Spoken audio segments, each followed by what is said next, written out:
ladies and gentlemen. A very warm welcome to Hong Kong Web3 Festival 2026, co-hosted by Hashkey Group and Wanxiang Blockchain Lab, and organized by W3Me. I'm Jasmine. It's my absolute pleasure to be the MC for today's event. Welcome everyone. 女士们、先生们，大家早上好！欢迎大家莅临由 Hashkey Group 和万象区块链实验室联合主办、W3Me 承办的第4届香港 Web3 嘉年华。我是今天的主持人 Jasmine， 你们好，谢谢。Our sessions presented in this morning will be dedicated to the most powerful synthesis in technology, AI crossover crypto, the next finance infrastructure. 我们今天上午的议程将聚焦 AI 连成 crypto 下一代金融基础设施主题进行分享。First of all, please allow me to extend our sincere gratitude towards our title sponsors, OKX Wallet, Signal Plus, and Tron. Diamond sponsors, Bitfire, Meet48, and ZA Bank. And also a big thank you to Cyberport and HATDC for supporting this event as strategic partners.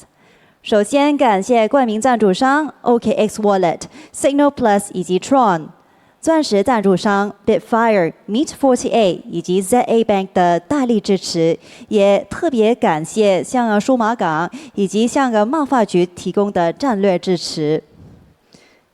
Next, ladies and gentlemen, please join me in welcoming our first keynote speaker, Mr. Feng Qingfeng, CEO of Lotus Technology Incorporation. 我们有请路特斯科技全球首席执行官冯勤峰先生为我们带来主题演讲，掌声有请。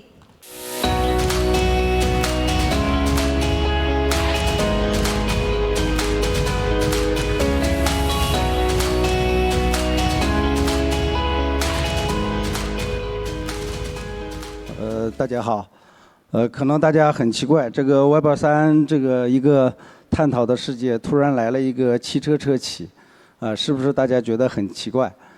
当然，我们也是来进行探讨的，那么在未来的实物的世界里，和这个 Web3 如何能够结合？当然，我先介绍一下这个莲花汽车。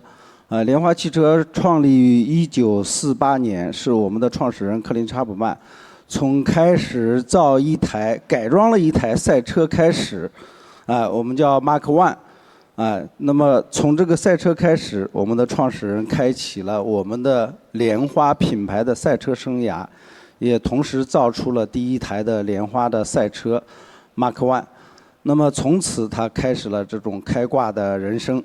因为我们的创始人他是一个皇家飞行员，同时他也是一个赛车手，那么从此莲花开启了这种赛车生涯。那么我们在这个78年内，一共获得了7次这个年度总冠军，6次车手总冠军，81次分站赛冠军，还有9次勒芒大赛的冠军。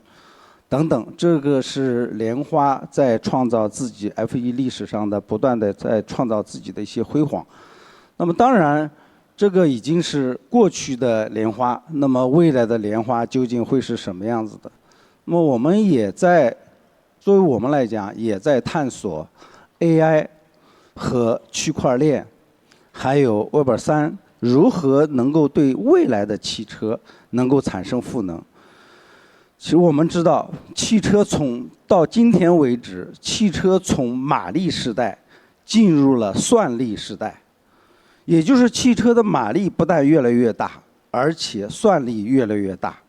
我们知道，比如说我们会在自动驾驶方面，我们会用SAW，英伟达的SAW，你可以有1000 TOPS、2000 TOPS， 甚至于4000 TOPS， 向这个车上去堆取。当然，在 AI 这个领域，在汽车的这个 AI 领域，我们每个人都很清楚，那么 AI 是如何赋能到汽车上面的。那么有自动驾驶，有智能座舱，这是我们最直观和最直接感受到的。那么智能驾驶也越来越被大家所认可，包括我们会看到的 Uber，也包括我们在美国已经能够打造这种无人驾驶的出租车。当然，区块链还有 Web3如何在这上面得到应用？那么莲花汽车我们也在这方面做了很多的一些探索。那么尤其是在 AI 方面的应用，尤其未来的应用，主要还是集中在仓价一体。算力越来越大，数据越来越多，那么我们也能够从这种大的价的数据上，让这个车越来越智能。那么仓的数据上，我们越来越多的和用户进行互联。其实所谓的仓价一体，价解决的是车的问题，仓解决的是人和车互联的问题。那么我们在这个 AI 方面也进行了很多的探索，包括区块链方面也进行了很多的探索。比如说，我们现在在武汉的工厂是全世界第一个数字孪生的工厂。当然，说到这个数字孪生，大家可能没有太多的直观的印象。那如果说我把它各种场景给大家说一说的话，大家就明白这种数字孪生所带来的这种数字化的革命。比如说，我今天在香港，我就可以通过我的电脑，我就能够看到你的车，你所定制的这款车今天到了什么样的工序，你所定制化的产品有没有安装上去。也就是说，让每一个用户都可以通过数字化孪生这样的一个技术，能够看到自己的产品处于什么样的一个阶段。那么同时为我们千人千面的个性化定制奠定了基础。那这是对用户端，那对技术端又带来的是什么呢？作为一个工程师，如果说我们的产品集成在一个工厂里面，那么我们过去我们的工程师是不是都要到现场去，才能够把工艺调好，工艺调节好？那么现在我们就可以做到，我们的工程师无论处于何时何地，我们都可以对这个工厂的工艺先进行数据的调节，然后进行实物的调节。我说一个数字，过去我们一个新的车型集成到一个工厂，最快的时间是8个月的时间。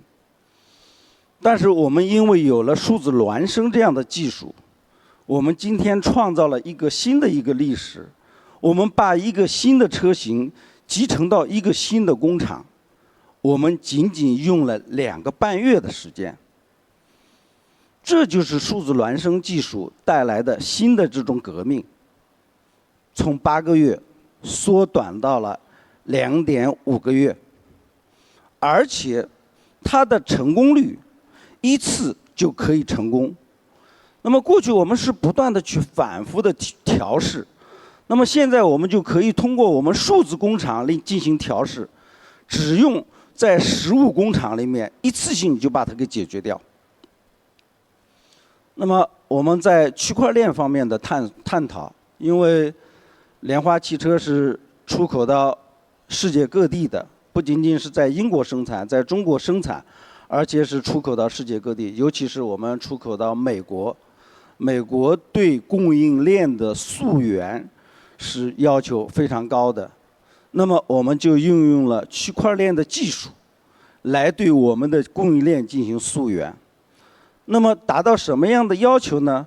当美国将要去核实你的整个区块链、你的整个的供应链的回溯的时候，只用把这份材料递交给美国，很快就能够得到确认。这就是区块链技术带来低成本的一种革命。因为我们过去做一项这种供应链的溯源，因为供应链的溯源，汽车是一个供应链非常长的一个供应链体系。我们有 Tier 1、Tier 2、Tier 3，甚至于我们有原材料供应商。比如说我们的电池，它要一直溯源到你的矿，那么你这个电池的你的锂来自于哪个矿？那么我们通过我们的区块链的技术，通过这样的套技术，把我们的整个溯源体系就能够做完。那么这也除了这个一种认证的需要之外，也是我们对供应链管理的需要。因为在这个供应链管理过程当中，我们最怕的是什么？我们最怕的是色变。因为色变带来的是一种质量的不稳定。任何一个色变都是需要得到批准和认可的。如果说没有得到批准、认可和验证的色变，都会为汽车的质量带来隐患。所以说，一旦用了这种区块链技术以后，那么我们就可以对这个供应链的质量有一个牢牢的把握。你任何的一个改变，那么都是要通过区块链的技术来进行得到认可。当然，我刚才说到了这个智能汽车的智能方面，其实智能的最终的终局就是仓价一体，而不再是价是价，仓是仓。因为仓要解决的是人和机之间的对话，让机器更能够理解和了解人的意图，甚至于它会更懂你。当你早上8点钟坐上你的车的时候，当这个时间是工作日的时候，它基本上它就理解你就今天要去办公室，或者是他知道你的日程的时候，他自然就会推荐到你要去的地方。甚至于你每天的日常生活的习惯，比如说你每天早上爱到某一家店去喝杯咖啡，他也会理解你的习惯，在上班的路上他就会带你到这杯咖啡店，到这个咖啡店带你去喝杯咖啡。这就是仓的意图。所以说未来仓和价一定是完全融合在一起的。当然作为莲花来讲，我们不仅仅是跑车，我们不仅仅是会赛车，那么尤其是在这个拥抱新能源、新智能的时代，那么我们也打造我们的个性化的产品，尤其是我们要适应这种千人千面的这种交互。所以说仓价一旦融合，那么汽车的智能化时代也就到来。所以说我说了，未来不仅仅说大马力时代，因为电机来了以后，大马力非常容易获得。比如说我们的 Evija Hypercar， 那么这就是一个2000匹马力的跑车，0到300的加速只有8秒，那么这是大马力，但是大算力同样为我们带来了车和人之间的这种完美的这种结合。当然，我们也在不停地在探索未来这种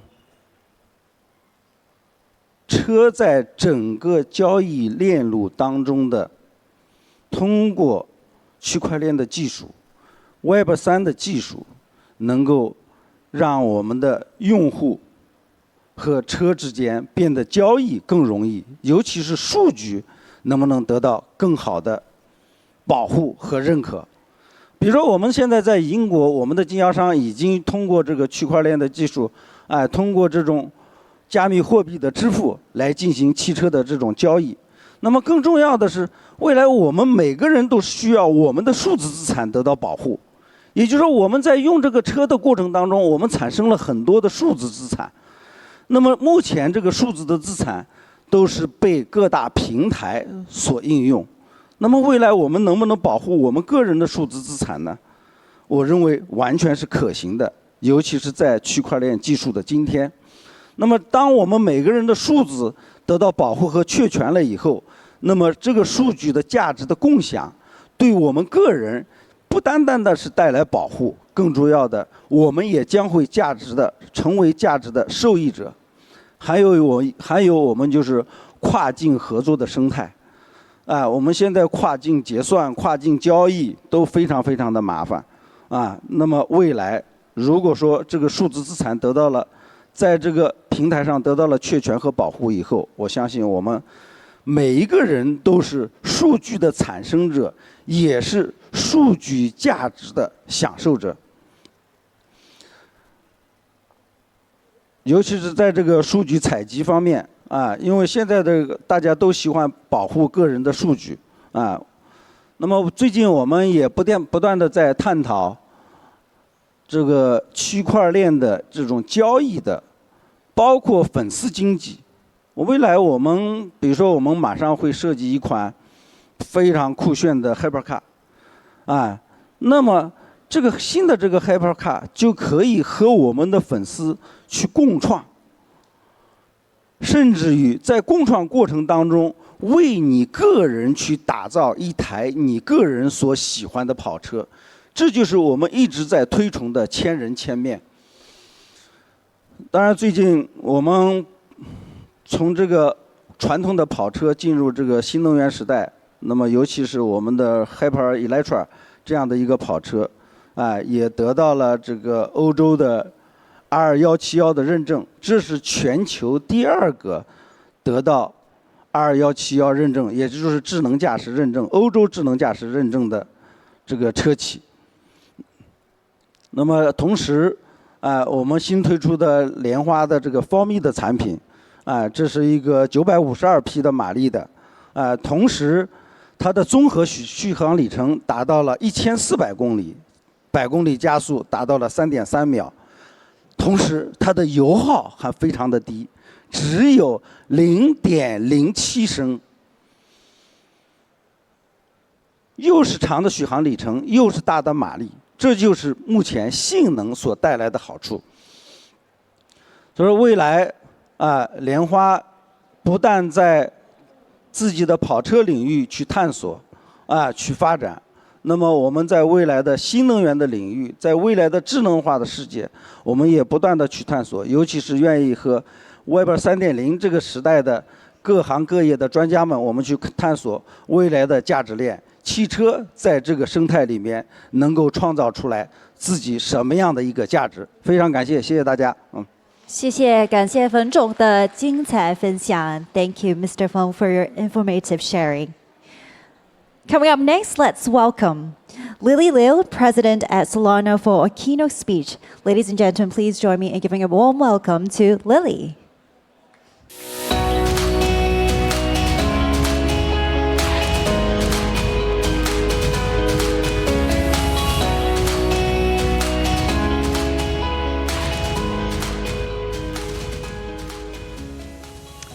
Good morning, everyone. I'm Lily. I am the president of the Solana Foundation. I came last year, and last year was when we first started talking about internet capital markets. It's been an articulation of why blockchain matters, why we've all been in this industry for 5, 10, 15, almost 20 years. And I wanted to share a global perspective on internet capital markets.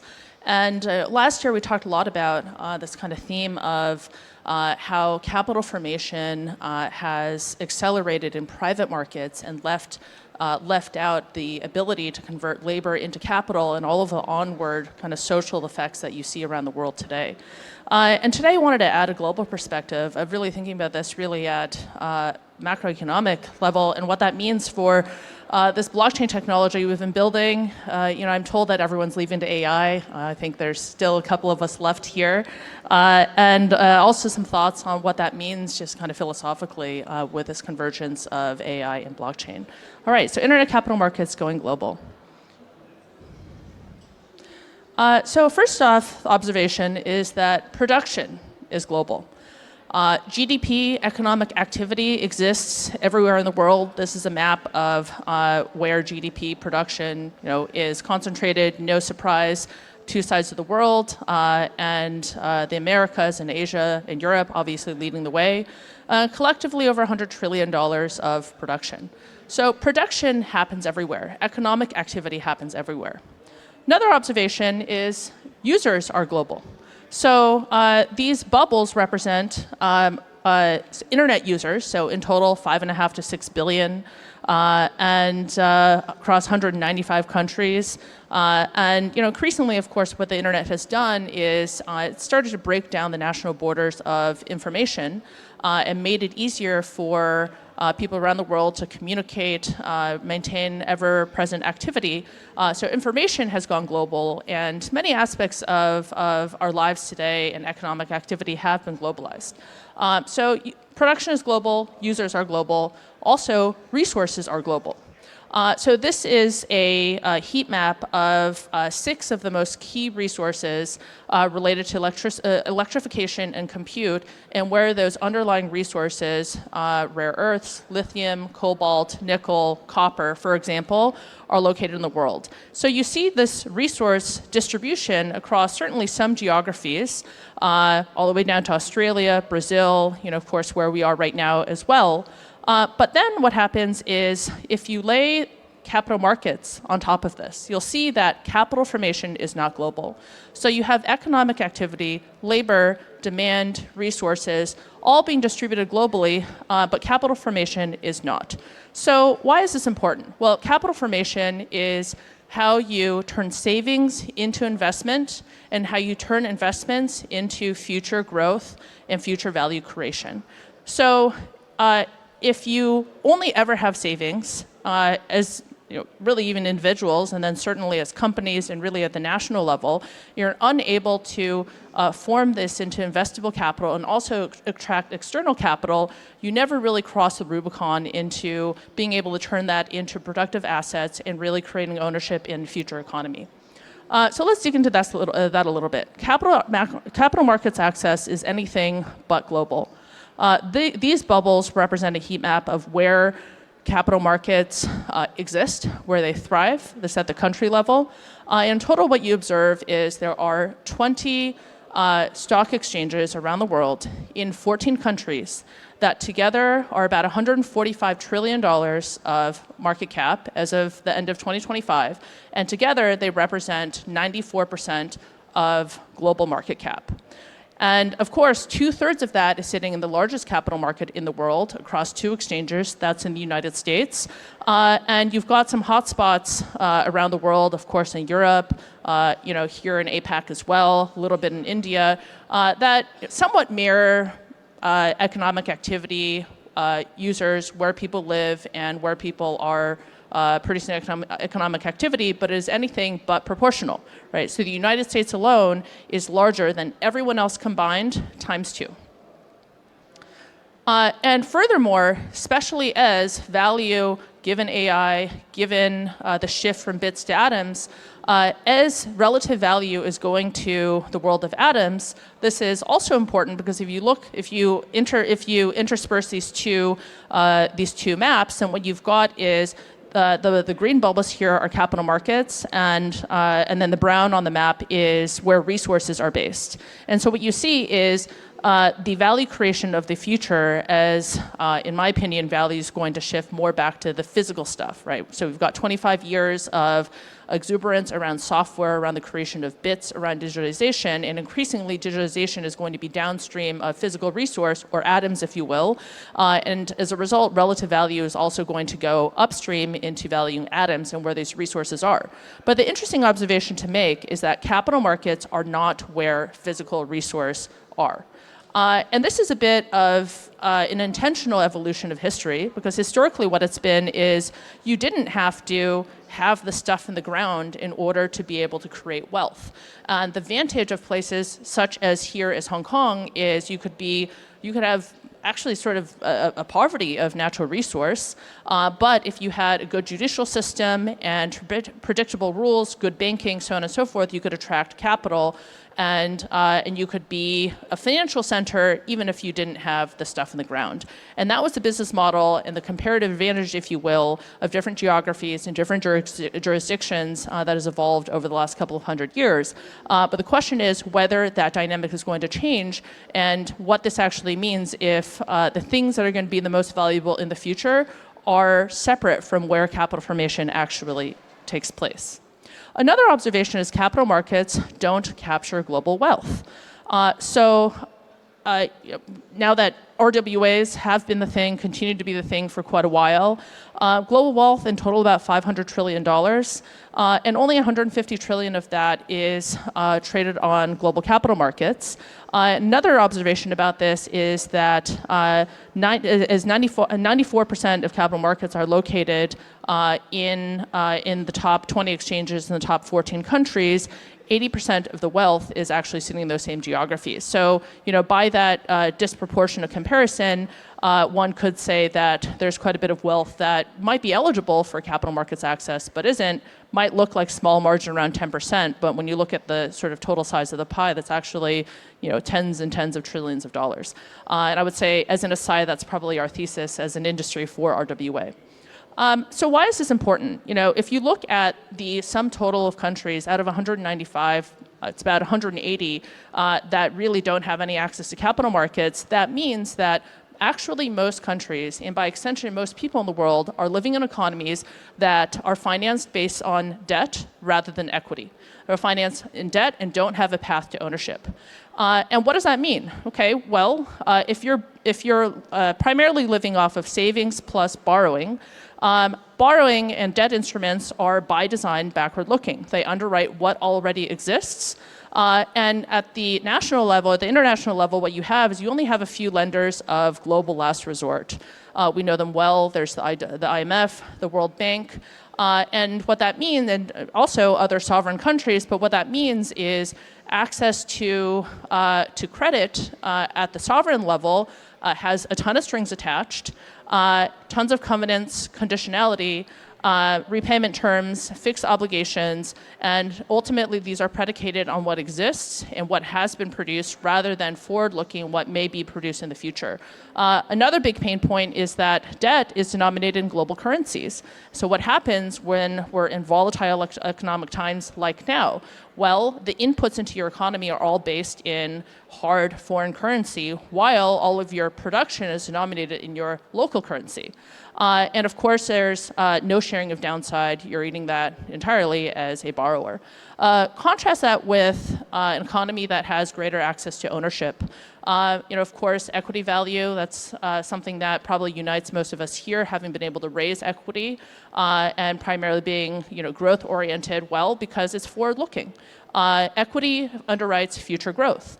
And what that also means is that you can access a global investor base that are funding local assets and together share in upside. So, there's monopoly photos in here because there's the current state around sort of a debt-driven financing structure. It's kind of a monopoly in both ways.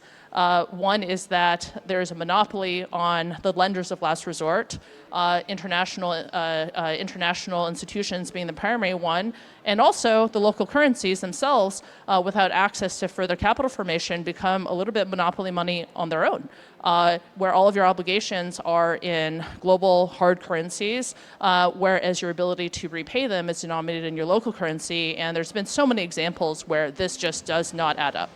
Okay, so we've seen that one of the major trends that's been happening, especially over the last 5 years, gold leading the way, is value rotating into commodities. So this again is the transition from a world where value is going to bits in the world of zero interest rates, which piles all the exuberance into equity and growth because money is free.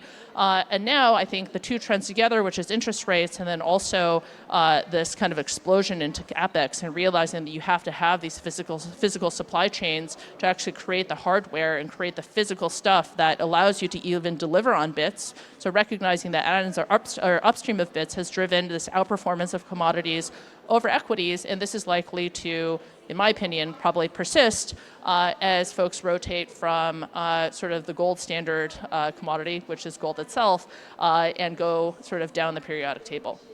Another observation here is that most wealth is not liquid. And so most of the wealth out there is in stock, right? But it does not trade, there's no price, and there's no market for it globally. So what is the solution to all of this? As we've been talking about here in Solana for quite some time, the solution is to go public on the internet. Any asset, anywhere, can raise capital from anyone. It's priced in hard currency, in dollars, and settled on open rails. And this is powerful because if you can participate in capital formation, then you can own a piece of the future. And to do that, you actually need a settlement layer. So stablecoins, which has been one of the major growth trajectories of the last year in the blockchain industry, is a big part of that.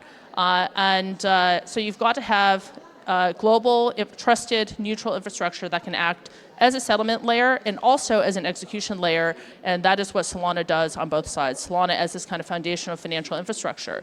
Because that stablecoins allows any country to participate in this global financial system where if you have a high quality local asset, then you have the ability to potentially distribute that to an audience of 5.5 billion people in the form of a stablecoin asset, which is now broadly available. The on and off ramps are being built, and it's a form of it's a form of asset. It's an asset people globally are going to be comfortable holding.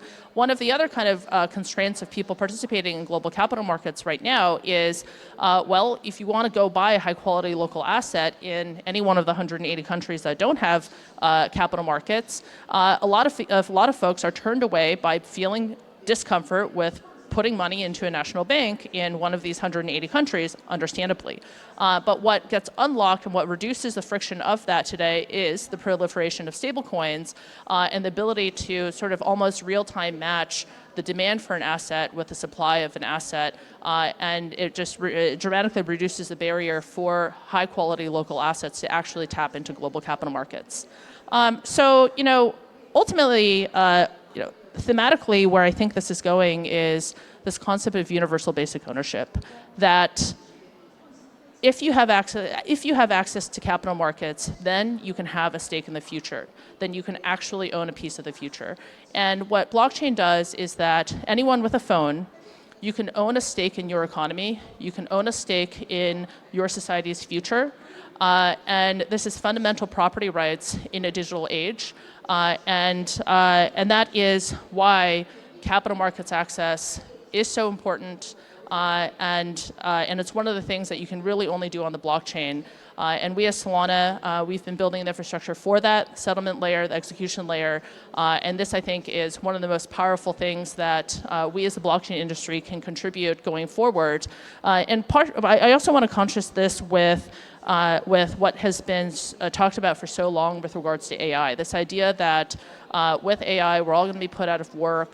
There's going to be all these people with no productive way to deploy their time, and as a result, we have no option but to put everyone on welfare and create an even greater entitlement society where ever more, now that you've centralized intelligence into 10 megabrains around the world, meaning these LLM models, that for other 8 billion people, it's just going to be welfare entitlement society. And that's UBI. And I think the contrasting perspective to that is I don't think it has to be that way. I think the contrasting concept here is one of UBO, universal basic ownership, and universal basic opportunity as well. That for talent formation, also capital formation, you do have agency, and even in the world of AI, you do have a choice, and you do have an ability to own part of your own production, own a part of the society that you're a part of, and there is a path outside of one of ever more entitlement and welfare. And that is the contrast between universal basic income, view of the world oriented around universal basic ownership, and that also is what having global capital markets access, the ability to go public on the internet, and having the foundational financial rails to enable that, that's the significance of that. So that's what we're working on here at Solana, and welcome you to all be a part of it. Thank you very much. Thank you. Thank you, Lily, for your insightful sharing. Ladies and gentlemen, on this new infrastructure, how will value move? The dream is for access to flow as seamlessly as information does today. Our next keynote addresses this directly, where money moves as freely as messages. And without further ado, please welcome Mr. Adeniyi Abiodun, co-founder and chief product officer of Mainstage Labs. A big round of applause to welcome.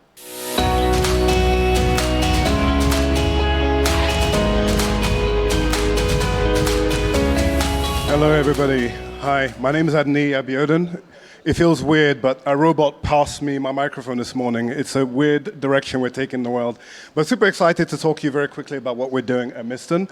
At Miston Labs, we're working on making moving money, moving assets on the internet as simple as sending messages. So my team actually comes from Facebook. We were predominantly responsible for launching a global payments rail called Libra. And the goal of Libra was to make moving of money as simple as sending messages on WhatsApp. As you all know, once we made sending messages global free, it was really easy for people to become better connected. And at the same time, the world saw massive opportunities in increase in commerce across the world, right? So if we can make moving money as simple as sending messages, we felt we could ultimately add a big advantage to the world. If you look at the team, Evan is one of the creators of LLVM. Without LLVM today, your phones will not work. George, we acquired this company at Facebook to build Libra. Costas is one of the most prolific computer scientists when it comes to cryptography today. A lot of his algorithms, especially in quantum, is being adhered to.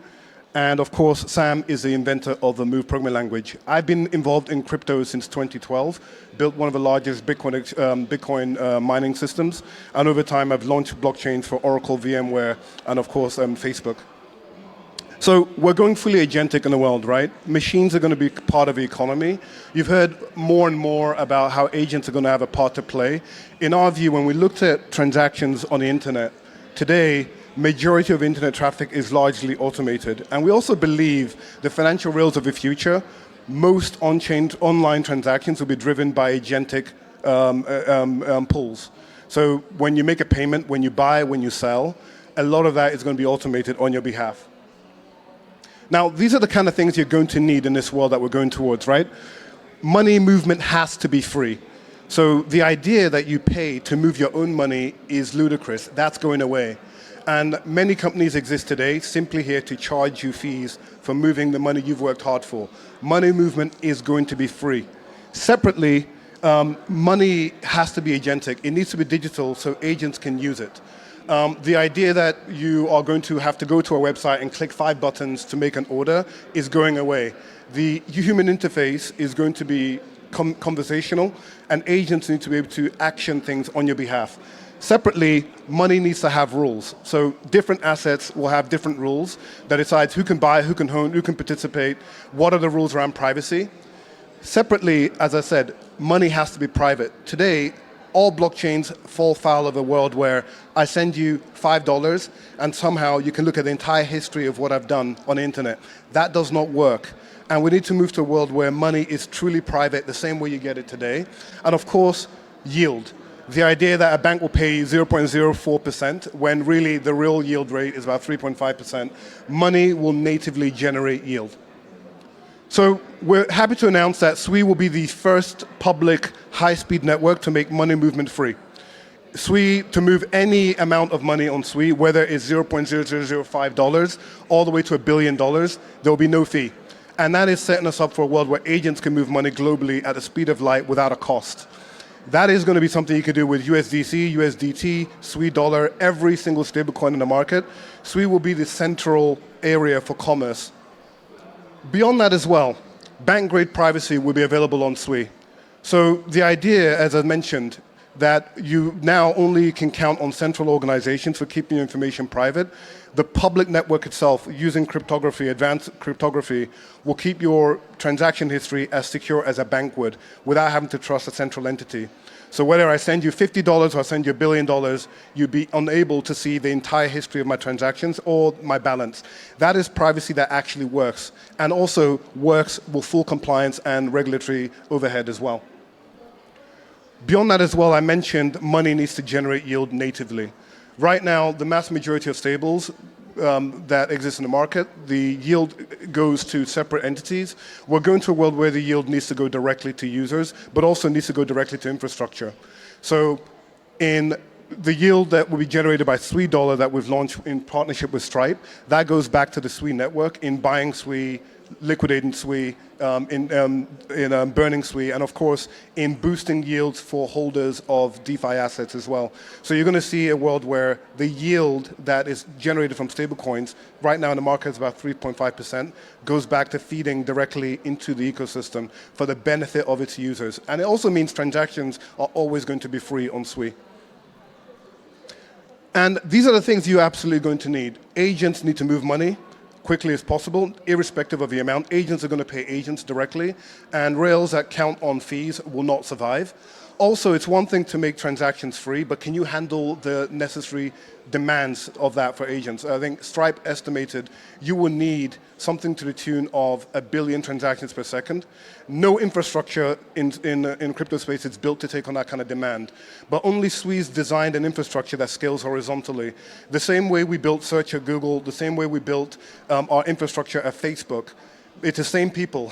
We've built SWI the same way. So as you add more hardware, the network horizontally scales. If we need 1 million transactions per second, SWI can do that. If you need 10 million transactions per second, SWI can handle that based on hardware. And that is the only network that is designed with this in mind from day one. And another thing, we actually had a lot of sovereign wealth funds, hedge funds, ETF holders who came over to our company and asked us questions around putting their Bitcoin to use. They could not trust the infrastructure offered to them by layer twos. And there were complicated tax consequences of wrapping assets.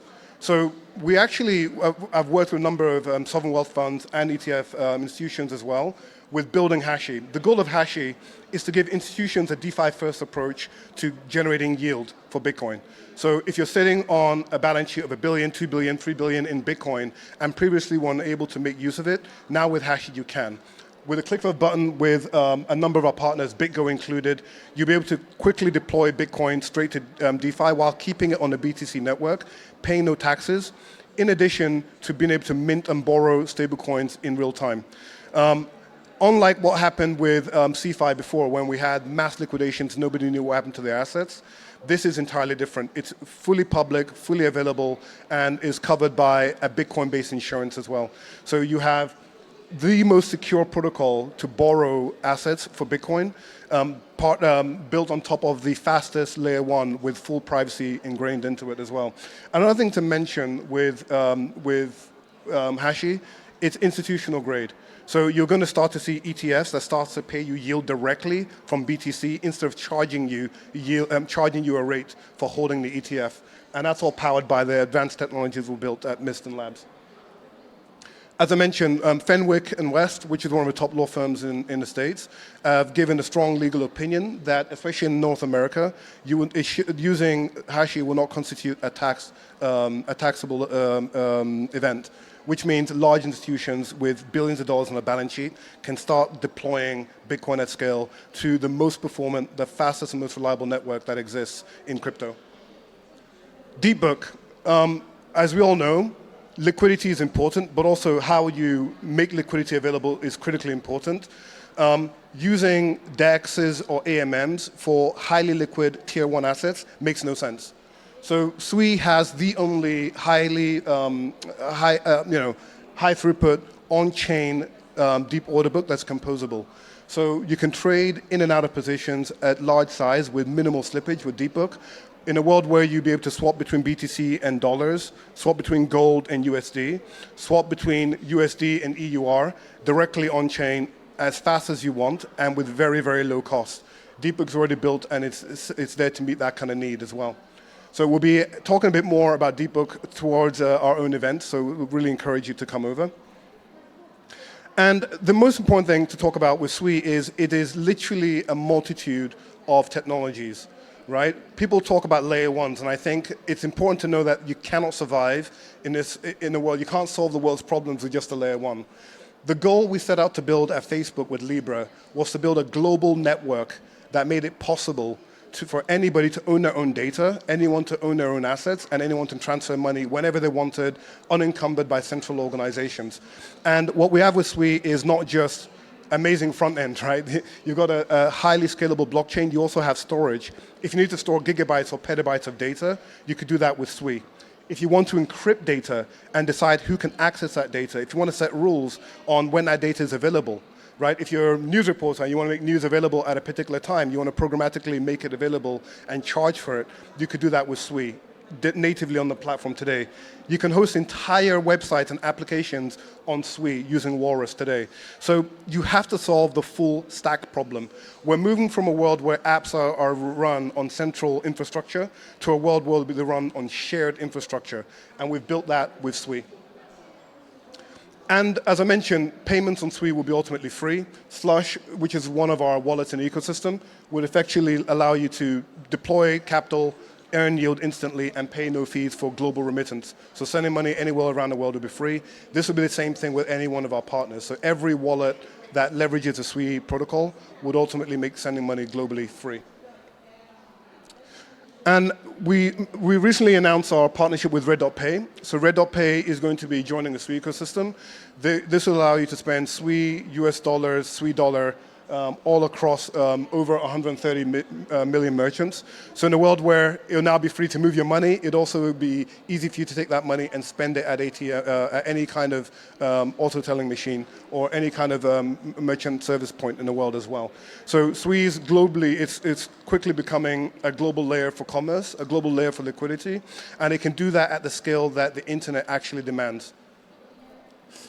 So as I mentioned, it's becoming the most powerful stack for financial services.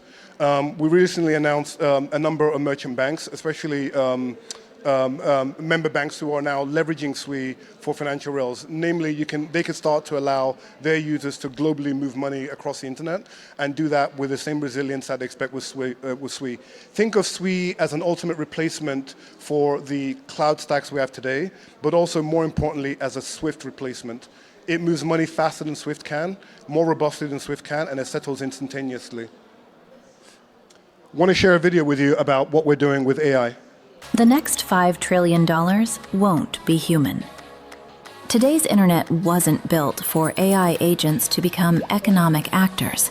Agents can decide in seconds, but payments still rely on logins, apps, approvals, and disconnected systems. That makes agentic commerce fragile. The Sui stack fixes this at the foundation.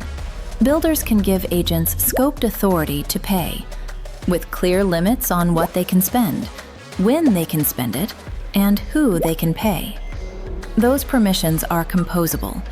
The payment rules can be structured to work across apps. So agents can move between apps automatically to accomplish all their tasks. Agents can buy inventory, settle invoices, or pay for services while they work. Each step produces a verifiable receipt on-chain. Every outcome is auditable, provable, and easy to reconcile. Sui makes agentic business possible. It's important to notice that Sui offers something very unique that we've been trying to do for decades in computer science. It gives you full atomic composability across applications. What does that mean? Today, when an agent works on your behalf, it does things one after the other in a procedural form. You ask it to book you a flight, book you a hotel, book a restaurant. It needs to do these things one after a time. And that's the most basic example. Soon you imagine making investments. You need to withdraw from a number of accounts at the same time and deposit elsewhere. The world is shifting to a place where agents will be way more efficient than humans, and you need atomic composability for that to happen. Sui lets you do any number of these composable transactions together and execute them at once. You can't do that at AWS. You cannot do that with Google. You certainly can't do that with any Web3 stack that exists today. This game-changing feature of atomic composability is going to make the difference between an agent that charges you $5 to do an action, between another agent that could charge you $1 to do an action. It's going to be ultimately what leads to greater efficiency. And as I mentioned, here's part of the stack. Sui, Walrus, Deepbook, ZK Login, Nautilus, Seal, all these are part of the most critical things that agents and developers can use to build a future internet. We're very, very glad about the progress we're making, and we believe we're fully ready to dominate agentic commerce. Thank you very much. Thank you. Thank you, Aiden, for your wonderful sharing. Thank you very much. Before we move on to the next session, a gentle reminder for everyone. Today's forum provides simultaneous interpretation service. Please scan the QR code for translation service on your catalog and listen to translated presentations and speeches via your mobile devices.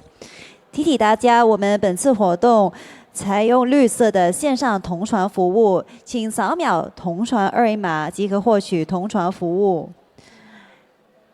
In our next session, when AI itself becomes a prolific creator, what does ownership look like? The answer lies on-chain.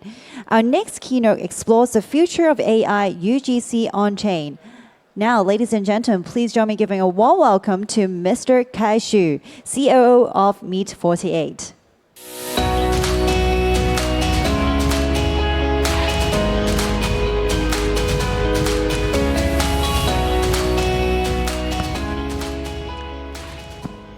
Hello, everybody. My name is Kai with Meet 48. We are a project that combines real-life idol entertainment with the on-chain fan economy and added AI experience with AI-powered virtual idols. So our background is in traditional entertainment and gaming, and we've been working to bridge the gap between Web 2 and Web 3 for the past 3 years. And I'd like to actually share with you all what we've been doing for the past year and what we plan to do later this year. So over the past year at Meet 48, we have been working directly with real idols, not just as performers, but as evolving digital identities. And instead of treating idols as static public figures, we have helped them create their own AI agents and develop persistent virtual personas that extend far beyond their physical presence. And these AI agents are not simple chatbots. They are interactive, personality-driven systems that continuously learn from both the idol and their fans. And as a result, an idol is no longer limited to a single stage or a fixed schedule or a specific time zone. So they can exist pretty much anywhere, everywhere at once, engaging with fans in real time in ways that were never previously possible. And building on this foundation, we asked a more ambitious question: what happens when fans do not just support idols, but actively shape their journey? And to explore this, we launched one of the world's first and largest idol competitions powered by Web3 mechanics. And in this system, fans are no longer passive voters.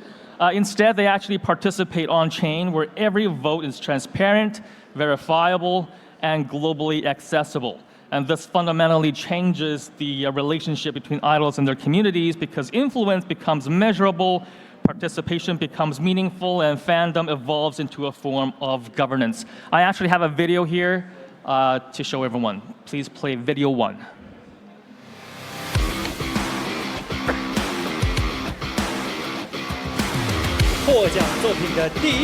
So we actually held this event last year right here in Hong Kong at the Hong Kong Expo in August, and we will be holding a similar event this year as well.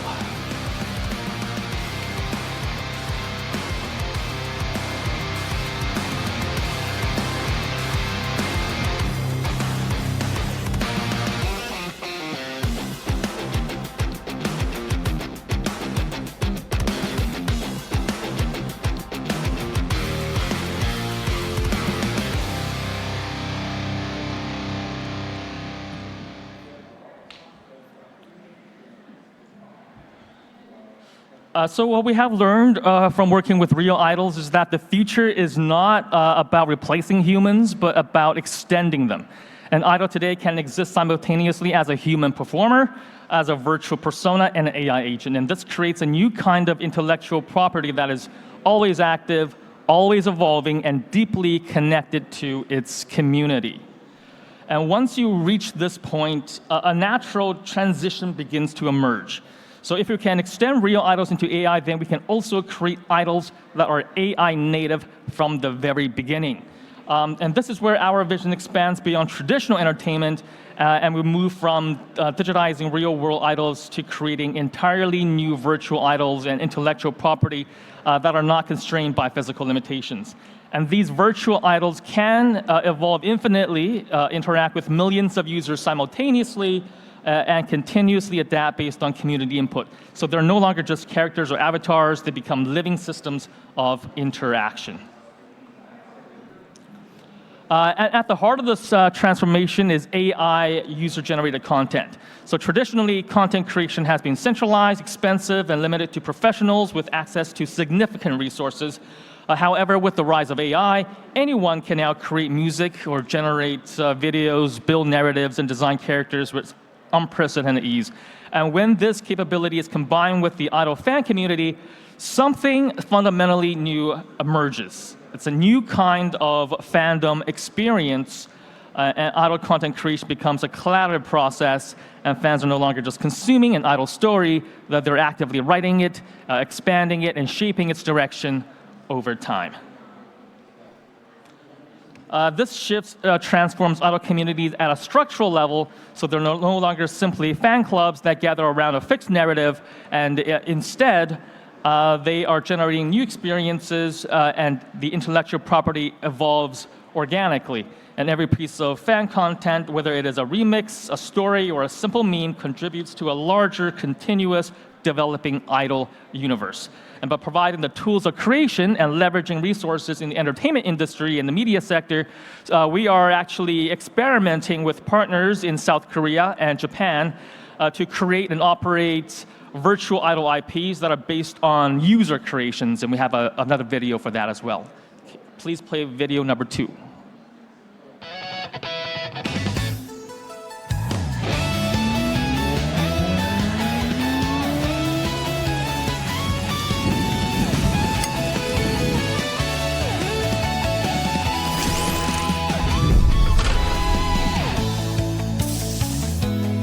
So these are actually community-created idol groups made with our own creation tools, which support various different visual styles for idol creation. And the great thing about rapid AI advancement is the speed in which we're able to actually iterate our products. So what you're seeing here is actually visuals from about 4 to 6 months ago. And today we're actually able to make much more realistic looking characters that would have been quite impossible to achieve simply a year ago.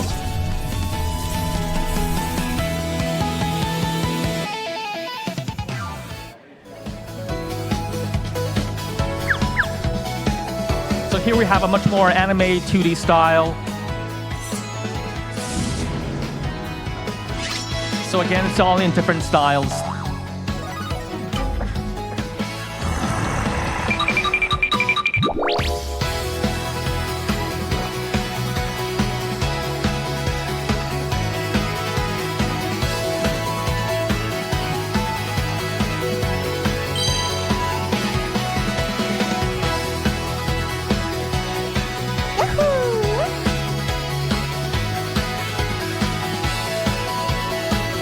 And once again, these are all created with the AI tools. So these are actually fully customizable characters that you can animate with our algorithm.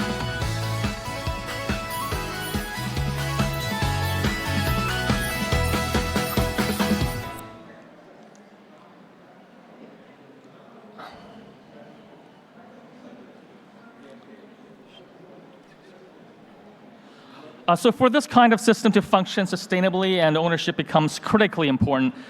So if fans and creators are contributing value, they must also be able to share in that value, and Meet 48 addresses that by integrating on-chain rights, transparent attribution, and automated revenue sharing. And this ensures that creators are rewarded fairly, collaborators are recognized for the contributions, and communities remain aligned around shared incentives instead of being extractive. The system becomes participatory.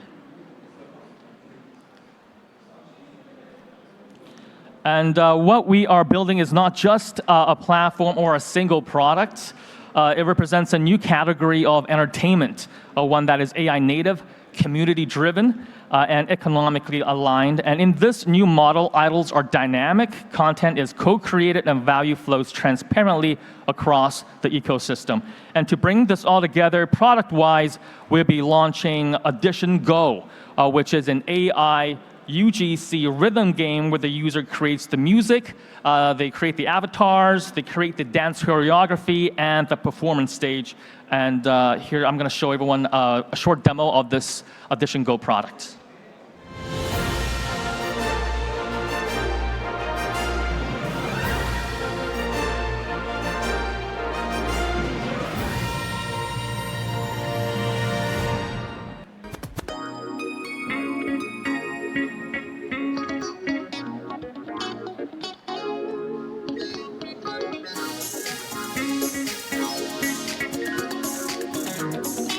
So all the idols that the user creates will become assets that are tradable on chain, as well as the music that they create and also the dance choreography, which is entirely user created as well.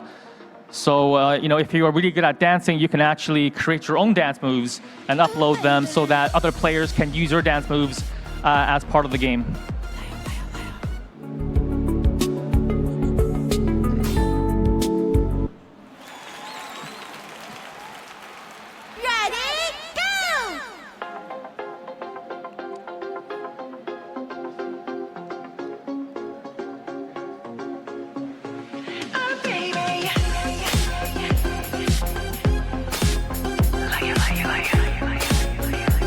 And this goes back to our background in traditional gaming. We actually operated one of the largest rhythm-based games in the Chinese market like 15 years ago. So game development is actually going back to our roots in that sense.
I also want to note that the music library used in this game are also user created with our music generation tool.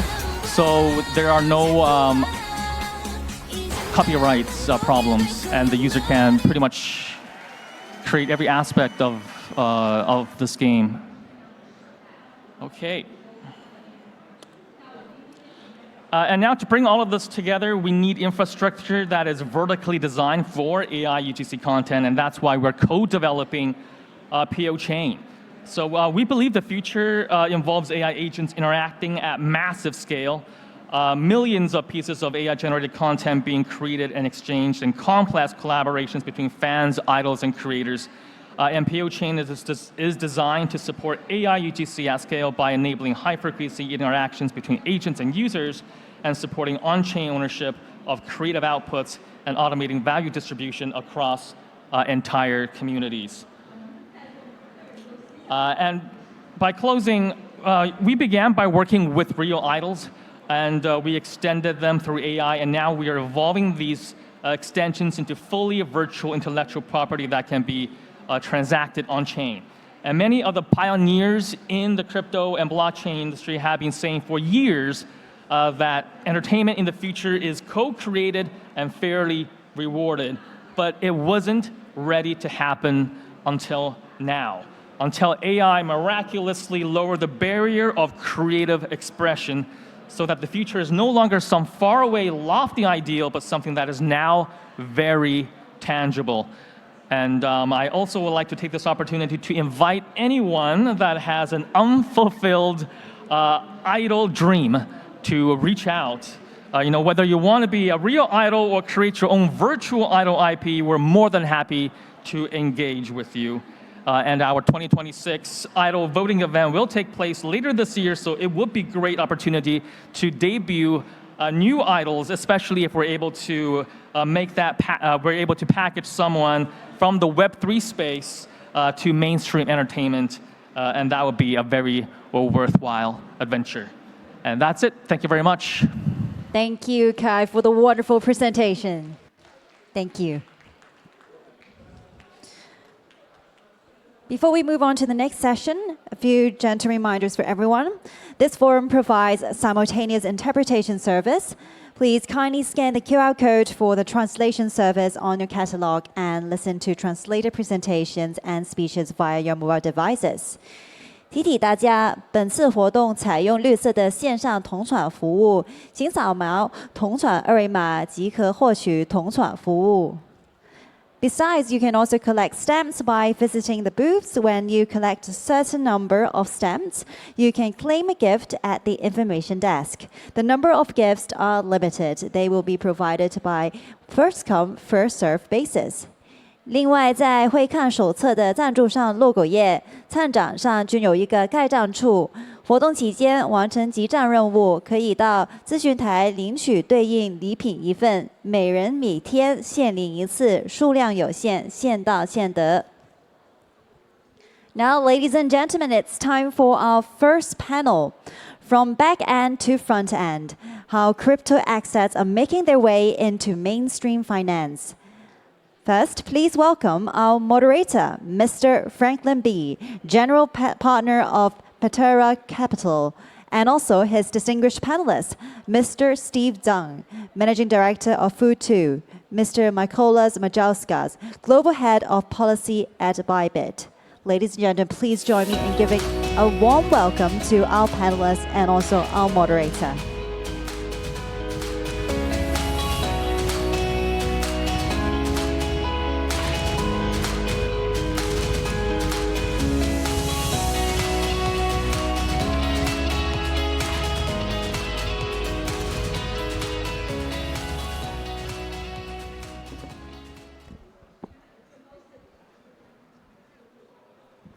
Well, it's great to be here today and to be with you, Stephen and Mikolas.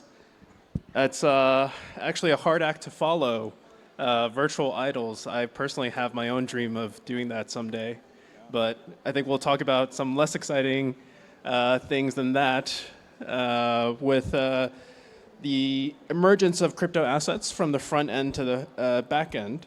Why don't we start first maybe with introductions, a little bit about what we're working on. I'm Franklin, General Partner at Patera Capital. We are an investor in blockchain and digital assets since 2013, having partnered with companies like Circle and Figure, Amber Group, Red Dot Pay, and others here in the region as well. We invest globally and manage about $4.5 billion in assets. Myself personally started the blockchain team at JP Morgan back in 2015 and worked on many of the early stablecoin and tokenization initiatives there. Mikolas, how about you? Hello. Happy to be here. My name is Mikolas. I work with Bybit. It's the second largest global exchange. But I'm Lithuanian. Whilst I'm a European, I'm actually based on the plane, economy class. I fly to different places and meet government people and try to explain them what is crypto. And then I meet crypto people, try to explain them what is government. And I'm very fortunate to be here in Hong Kong, which is one of the most advanced places on earth where my job is not required because both the government and crypto people have very good interaction and the digital asset industry is really advanced. Great. And Steve? Sure. My name is Steve, Managing Director at the Food2 Group. So I'm responsible for two businesses, the Web3 and the digital assets business, as well as the wealth management business. Fantastic. You know, with Food2, there are many people here in the audience obviously very familiar with Food2. And just coming from the US, my closest analogy is perhaps Robinhood, of just being the new generation of digital brokerages serving investors today. It seems like you've moved so fast into serving crypto assets. I mean, it seems like 2024 was really maybe when the journey started. I mean, when you think about the backdrop of traditional institutions still moving at such a slow pace, it's so impressive that you have just turned on all of these capabilities for your investors. I'd love to hear the behind-the-scenes story of what it took to make that happen, and what were the sort of inspirational moments that made you and the full business just commit to digital assets as a strategy? Sure. Thank you for the question. So I think many of you probably already know Futu, right? So Futu is the largest retail broker here in Hong Kong. So we have like a market share of over 50%. So that means actually, among 2 adults here in Hong Kong, and at least the one investors use Futu as their trading platform. So we have been in the market actually for over a decade. When it comes to digital assets and Web3 business, I think our history went a little bit further back. So we officially start doing business in Web3. I think that was back in 2023. Right after Hong Kong, regulator actually have an open statement on the policy making for digital assets back in 2022, late 2022. So I think it is not actually just a response to the regulatory, policy change. I think primarily, I think it actually also comes from the client demand. So as probably many of you know, that Futu is a very, very client-centric platform. So we love to hear feedback from our clients when it comes to like a product, when it comes to the business model, so on and so forth. And then we definitely take a very proactive approach to respond to client demand. So I think what we have seen over the past few years is that the crypto assets, digital assets actually are becoming more of a mainstream asset classes rather than a fringe or exotic asset class. So a lot of our clients actually are on our platform saying, okay, please, we need to sort of take a portfolio standpoint view to include crypto digital assets as a part of our portfolio. So that's why actually we, take a very, I would say, like decisive and also deterministic approach to put digital asset strategy as one of our highly prioritized strategy for the firm, starting from 2023. So lucky enough, we were one of the first broker to have Type 1 uplift license, after which actually we can provide our clients actually with the crypto trading business. And then in January 2025, we got our VATP license with the conditions. And then last month, we removed all of the conditions, so that allows us to integrate in a full scale of our security brokerage business with the crypto trading or VATP, the crypto exchange capability within our firm. So I think back to your question. So I think it's a push and pull. The biggest factor is actually it's a pull factor. It means actually the clients need exposure to crypto, to digital assets, and then the regulators actually provides much more clarity over the past few years. That's actually a push factor for us to make a big move in a digital asset space here in Hong Kong.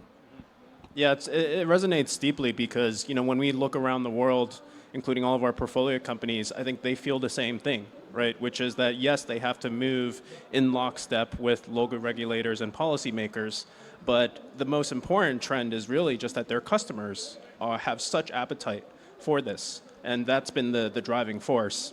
Mikolas, I'm curious from your perspective. You've been deeply involved in policy within Europe. You've been at the legislative level. You've worked with governments directly. Been an economic advisor to the Lithuanian Prime Minister.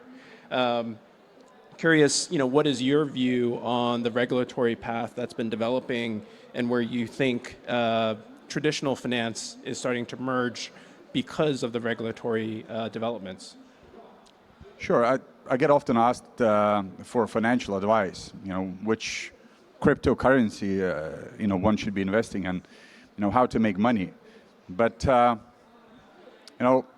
if you want guaranteed returns, I always say, invest in education of your children and buy flowers for your wife. That's a guaranteed return and the best return on investment you can get out there. If you've got some money left, which probably you shouldn't, after you do that, now you build a portfolio and you have a certain proportion in digital assets. But if you want to do, in addition, something meaningful, you go out and build products. And to do that, you need to understand the regulation. I hear a lot of companies complaining that there's a lot of regulation, but I can assure you that in 2 years, 3 years, we will look back at this time and we'll remember like honeymoon days with zero regulation. You can do anything you want, and I would really urge people who are building products and services in crypto industry to take advantage of it. Because if you look back, governments have been supervising, regulating, issuing money for thousands of years, and they will continue to do that in the future. And people who are complaining about regulation, they have no clue how much more regulation is coming our way.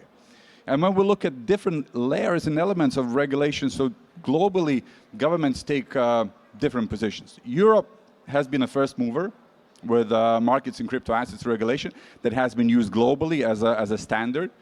And the easiest thing, of course, is to regulate the parts that governments understand best. So it's exchanges, custodians, fiat gateways, those stacks that are closest to traditional finance. Now the DeFi part, where you don't have a clear entity, don't have a clear governance, you don't have a clear intermediary, that's the part that the regulators are still struggling to grasp, but they'll come on to that. Because the markets in crypto assets, the main regulation in Europe has been implemented, the grandfathering period is over, the governments will now go after the DeFi sector, and that will be the interesting part. Now, if we look globally, governments have taken very different positions. So in United States, we saw the support for private issuance, private sector. In Asia, in China, we see the support of government initiatives. And in Europe, we see a hybrid model, which seems to be working for now. Yeah, I think it's always great to get the perspective of someone who's just been deeply embedded in the policy framework even before crypto and digital assets, because I think it tells you so much about how the regulatory path will play out. I mean, exactly as you said, the US has sort of embraced its historical model of the private sector really providing solutions, but then you see India and Brazil, where it is a much more government and central bank-led economy already from a monetary perspective, and that's why from a stablecoin strategy, the central banks have sort of led that. We can have a look at actually one of the key topics out there right now is tokenization.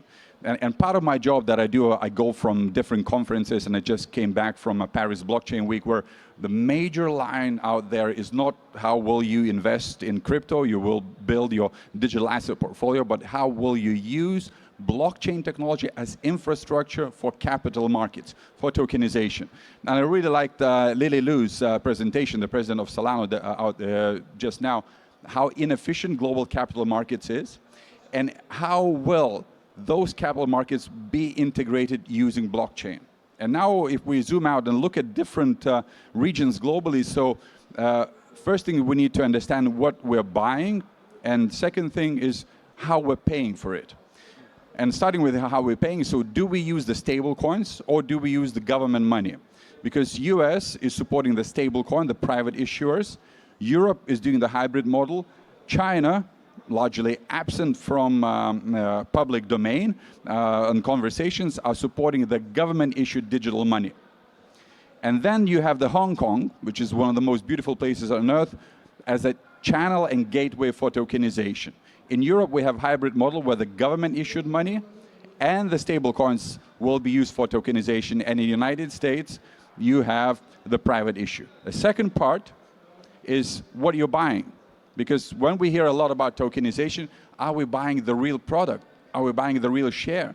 Do we actually own it? Can we vote on it? Are we getting the dividend? Is there a counterparty risk when you have a tokenized share?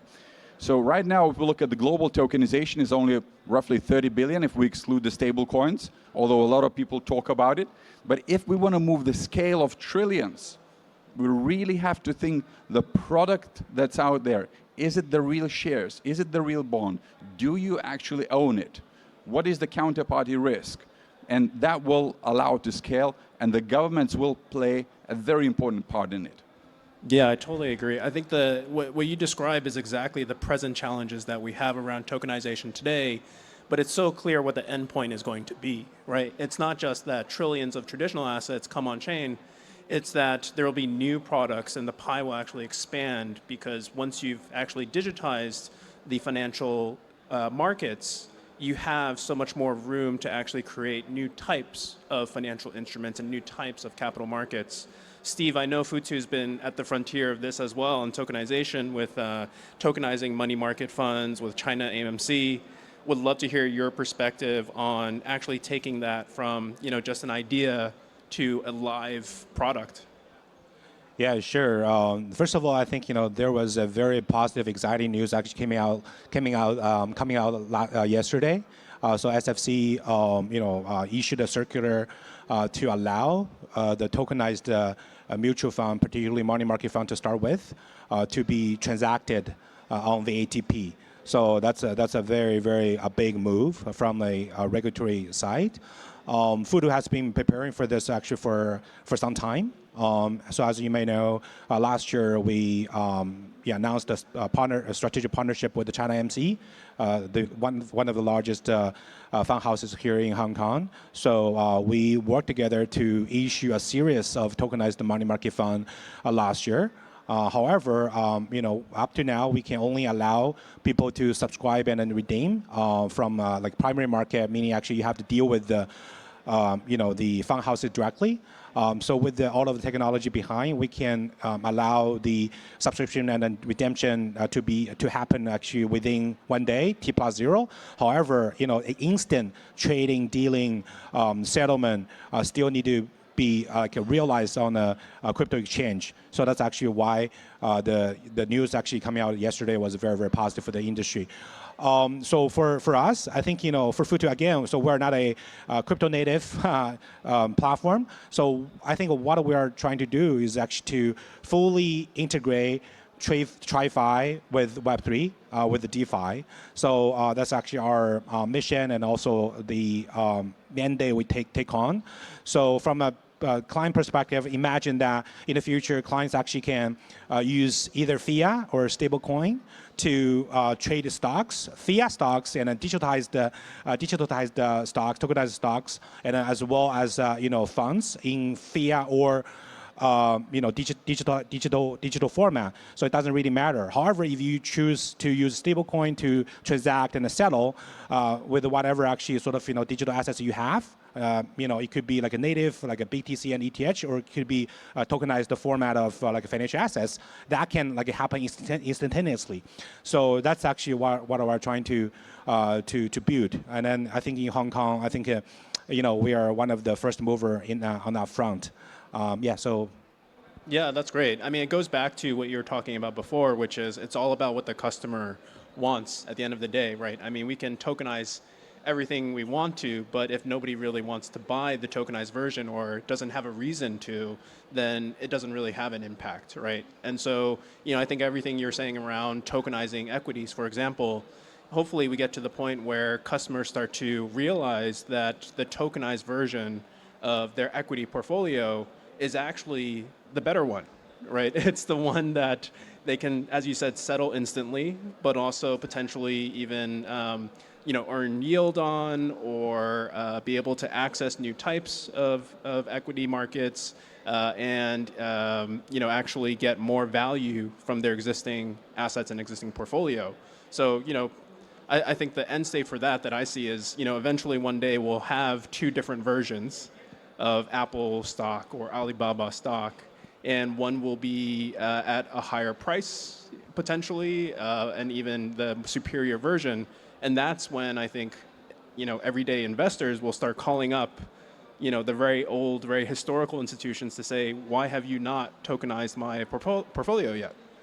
Yeah, I think, one of the beautiful thing about tokenized financial assets or is a 24/7 sort of a trading, right? So there's no after hours, and you can trade it basically wherever you are and then what time zone you are in, right? In recent weeks, I think most of volatility actually could happen actually over the weekend, right? Because of a tackle.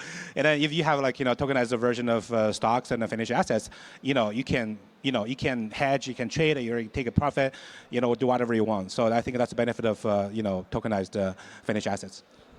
I'd like to, if I may, to disagree for the purposes of entertainment here. I don't think we're going to have two types of shares, tokenized and not tokenized. And if we take a step back, why are we using stable coins? It's not because it's just some miracle. It's because it's cheaper, simpler, easier to settle, to send money. If it was easier to do with sending pigeons, we'll do that with pigeons. But it's easier to do with the blockchain.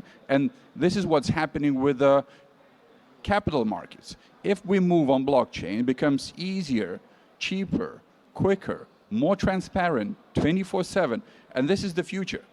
The time for experimentation is over. This show is going on the road. And it's not pilots, it's happening now. And if I just had meetings with the French and German governments, they're not experimenting anymore. They're going in full on blockchain systems, saying how can we tokenize our existing capital markets? Because if we look at the new ones, I mentioned it, 30 billion. 30 billion makes 0.0% something of the whole equity market, which is 125 trillion. So the scale is just enormous of what's out there. The important thing is that we keep on building new products. And I keep hearing original crypto companies on panels talking how they will be disrupting the traditional finance like never before. But in reality, many of them are not even at the table. They're on the menu of traditional finance companies who are slowly moving into the crypto and eating those companies up. And unless we start building new products, and my colleague here is doing a fantastic job with getting licenses and bringing these products to market. And many companies out there, but we have to build new products. We have to come up with new services, because talking just about Bitcoin is not enough. Yeah, absolutely. And it's so important that it's happening in places like Hong Kong as well, right? Because that is the real story that's going on, is it's a global competition between all the financial hubs of the world, and the ones who are left behind are the ones who will lose market share, whether it's about capital flows or the next great company being built here or the next big IPO happening on the Hong Kong Stock Exchange, because it has the benefits of tokenization and global blockchain rails. And it's how do you distribute the great assets of China? So how do you, so there are magnificent companies in China, and how do you allow for a simple European sitting back home in London or Barcelona and say, look, I want to buy a small share of it. How do I participate in that? And there are, I think, the great structures are being developed here, where you have China developing the digital currency, which is government digital currency, and using Hong Kong as a gateway for tokenization of it, which means that the great assets, the businesses of China, are able to tap in the global distribution globally, get money from Europe, get money from the United States, and attract here to China to build more businesses. And that's the opportunity. Same thing is being done in the United States, same thing is being done in Europe, and we see Deutsche Börse moving in, we see New York Stock Exchange, we see NASDAQ opportunities are tapping into it. So we have the global distribution that crypto exchanges have, and they allow the opportunities for the assets within different continents, within different countries, to be merged on the global platform. And that's the beauty of it. And that's exactly what brings the point to what Lily Liu just said from Solana,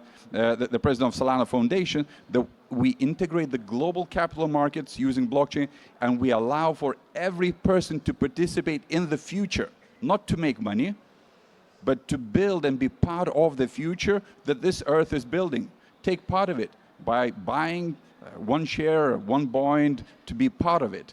And this blockchain enables it. Mm-hmm. Yeah, I mean, a lot of today's panels have been focused on both blockchain and AI, right? And AI is actually a nice lens to think about people all over the world who are concerned. How do they hedge their portfolios for the AI future? And AI is happening in China and in the US, but how do I get exposure to both of those markets, right? And so that is the exact kind of pain point we could be solving. And AI is a great thing. Let's not be afraid of it. In Bybit, we use AI for internal reporting, internal forecasting, internal auditing, customer support. We use for sanctions, AML. We use for market forecasting, for trading. A lot of it is AI. But the most important, the most radical change that we will see is the front end. The front end is not going to be charts and buttons when we decide we want to buy a Bitcoin. It's going to be a decision layer. It's the intention. I will say, I want to have exposure to crypto over the next 3 months. And AI will be designing for you the strategy and will be executing it. I won't need to go on the platform and find the platform, find the venue, find the cryptocurrency, decide the time. The AI will be the decision maker. Only I will have to show the intent. I want to buy Bitcoin for a particular price. The AI will decide which venue, which platform, what time, and how to execute it. So we'll see that. And the important thing that we also measure the risks around it. One is, so who's accountable if something goes wrong? Because decisions will be made by AI. I only have the intent. I have the thought and the intent, and the AI executes. Who is taking the responsibility? Two, are those decisions suitable for me? Because I'm a retail investor, do I understand completely all the risks that have been taken? So I believe that these elements will be very important as we go forward, but AI is going to be here from the front end to the back end. Absolutely. And Steve, what about from your perspective, how do you see AI changing the business and the future roadmap for Futu? Yeah, sure. I think the AI starts to play a very, very important role in Futu's business. Most recently, we announced a agent skill, which allows you to, use your agent like OpenCloud to connect with the Futu trading platform through Open API. And then you can use like a very plain natural language to set up your strategy and then backtest it, and then ask the agent the skills to trade on behalf of you. So I think that's very, very cool. It's called it's actually largely lowering the barriers to quantitative trading for retail clients. So that's point number one. Number two, I see it's going to be a perfect combination of digital assets, and AI. For one, think about this, right? Like, a lot of people say, in a crypto native world, it's actually not very user friendly at all because you have to remember the dynamics and then, private keys, public keys, so on and so forth. But it's actually a very, very easy for agent to do that. So from a user perspective, experience perspective, that's point number one. Number two, again, all of the digital assets actually should be trading 24/7, right? So as a human being, and you have to sleep, right? But an agent can sort of, make money or trade on behalf of you for 24/7. So I think that's also kind of cool. So again, I mean, back to Mikolas at the point, I can't agree any furthermore, because right now, from a user experience standpoint of view, if you want to sort of trade stocks, you have to open up Futu Bull, and then in the future you don't have to open up our app, right? So you can use AI, your skills or your agent to trade behind a view. So this is actually what a lot of people are talking about, the transformation from GUI, graphic UI, to AI UI type of thing. So I think Futu is actually still stay on top of this trend, and we are very, very proactively embracing the new trend and then bring new client experience and also tools and then products relating to AI to our platforms. Yeah, that's really exciting to hear. I mean, at Pantera, we've been investing heavily actually into this trend of agentic trading, agentic commerce and payments. And for us, even though we are blockchain investors at our core, we're not pivoting to AI. It's just so clear that blockchains are actually the perfect technology for building financial systems for AI agents. There's just no other better option. And so the convergence is just already starting to happen through, as you said, open claw type activity, where you see agents are making this decision, right? When they're presented with the choice of whether to open a traditional account for banking and payments versus using stablecoins, they're choosing stablecoins. And so, I think that's just the start of an exponential trend. Now, I know we're getting towards the end, and I'd love to just do maybe like a rapid fire sort of questions for you both. You sit at this intersection where crypto's converging with mainstream and with just everyday investing activity. I'm curious, what you would recommend for your peers to actually catch up to where you are, right? So, Steve, for you, if you were talking to an audience of mainstream brokerages, what's the first thing you would say they should do to start building out their crypto native roadmap? Yeah, sure. So for crypto native side, I think we should embrace the crypto and then DeFi even more. So we have to think about how we can do a further integration of Web3 and the Web2 type of thing is actually what Futu has been doing. For example, a unified account, cross margin, collateralize your crypto assets, and then you can trade, and then you can use that money to trade the stocks, for example. So that's one thing. Second thing is actually what we just talked about, an AI driven, integration of AI with the trading platform. Yeah, definitely. And Mikolas, what about for you? What regulatory environment development or policy development do you think would accelerate this integration phase? Well, I'd say that crypto companies and mainly crypto exchanges, they do have to reinvent themselves to stay relevant, because the crypto area and crypto sphere is moving really dynamically. And it's not enough to have a platform to come and buy and sell Bitcoin. You have to much more than that. And the users are actually giving you the guidance. They say, look, we want to have one platform where I have a IBAN where I can get my salary. I connect to that IBAN a card, which means I can pay, I can transfer money, I can save money, I can invest money. I can actually do the proper wealth management. And I believe a lot of wealth management companies will go out of business because they historically been about making you feel wealthy as opposed to actually building your wealth. And now you have the opportunity to own your decisions and manage your own wealth. So I believe that this is the next phase. And this is exactly what we do at Bybit. We build a one financial platform with one IBAN, linked card. You have your salary in there. You can pay, you can transfer, you can manage your wealth. And I believe this is the next stage. Definitely. And then just personally for myself, my peers are investors. And my advice to them would be just spend more time in Hong Kong.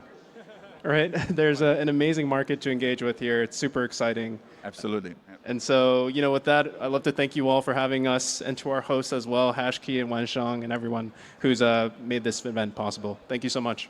Thank you. Let's give it up for our speakers on stage. Thank you. Thank you for the amazing discussion. And please remain on stage for a photo together. And when you're ready, let's look towards our official photographer.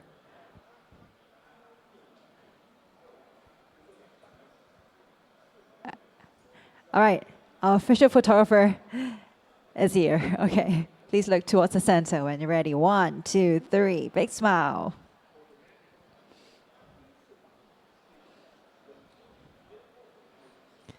And thumbs up for another photo.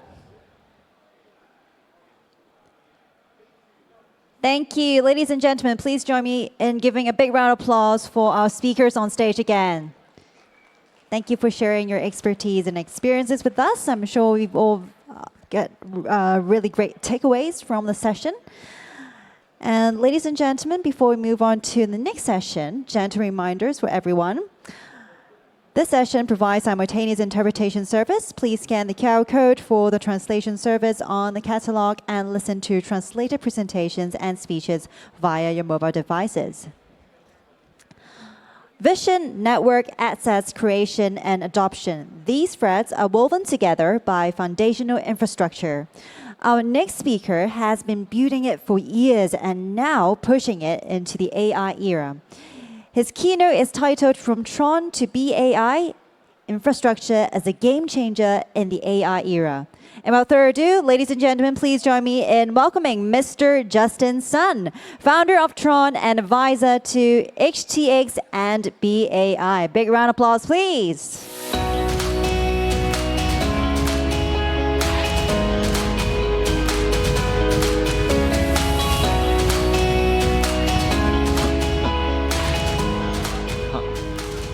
我在这儿讲吗？在中间讲吗？大家好，有点变成粉丝见面会了。好，这今天呢，我其实想讲的话题呢，就是我最近的自己做的一些工作吧。其实主要是从波场创到这个 B.AI， 也就是白的这样一个AI 时代的一个应用结合吧。我会用自己身边的一些小例子，然后来谈一谈这个区块链和 AI。我想在未来是怎么整合的，然后以及未来我们可以用它们做什么。第一个呢，我想谈一谈，就是在香港，我觉得是目前做这个 BAI 以及做 AI 和区块链一个很好的选择。首先我们可以看到，今年呢，香港政府呢已经开始发行这个稳定币牌照。这证明了这个行业的一个稳定性，以及对于虚拟资产无论是从虚拟资产交易牌照，还是到今天的稳定币牌照这样一个持续的一个支持我觉得这样的一个支持呢，其实是非常重要的。同时呢，我们也可以看到Web3 技术呢在被港府呢纳入相当于一个路线图计划这样的话呢所有人都可以在这样一个Web3 一个非常大的概念里面呢从事这个创业和创新工作。第三呢，我觉得就是 AI 加 Web3 了实际上这个是我今天演讲中想重点谈一谈的一个主题，因为我觉得二者的结合呢是 Web3 从实验阶段迈向真实运行阶段的一个加速器这也是我今天为什么把我的身份呢，不仅是波场的创始人，还是这个 B.AI 的这个顾问的一个很重要的原因。因为我们整个集团呢，未来也要将加速向AI 和区块链结合的方向来发展首先呢，我们可以看一下现状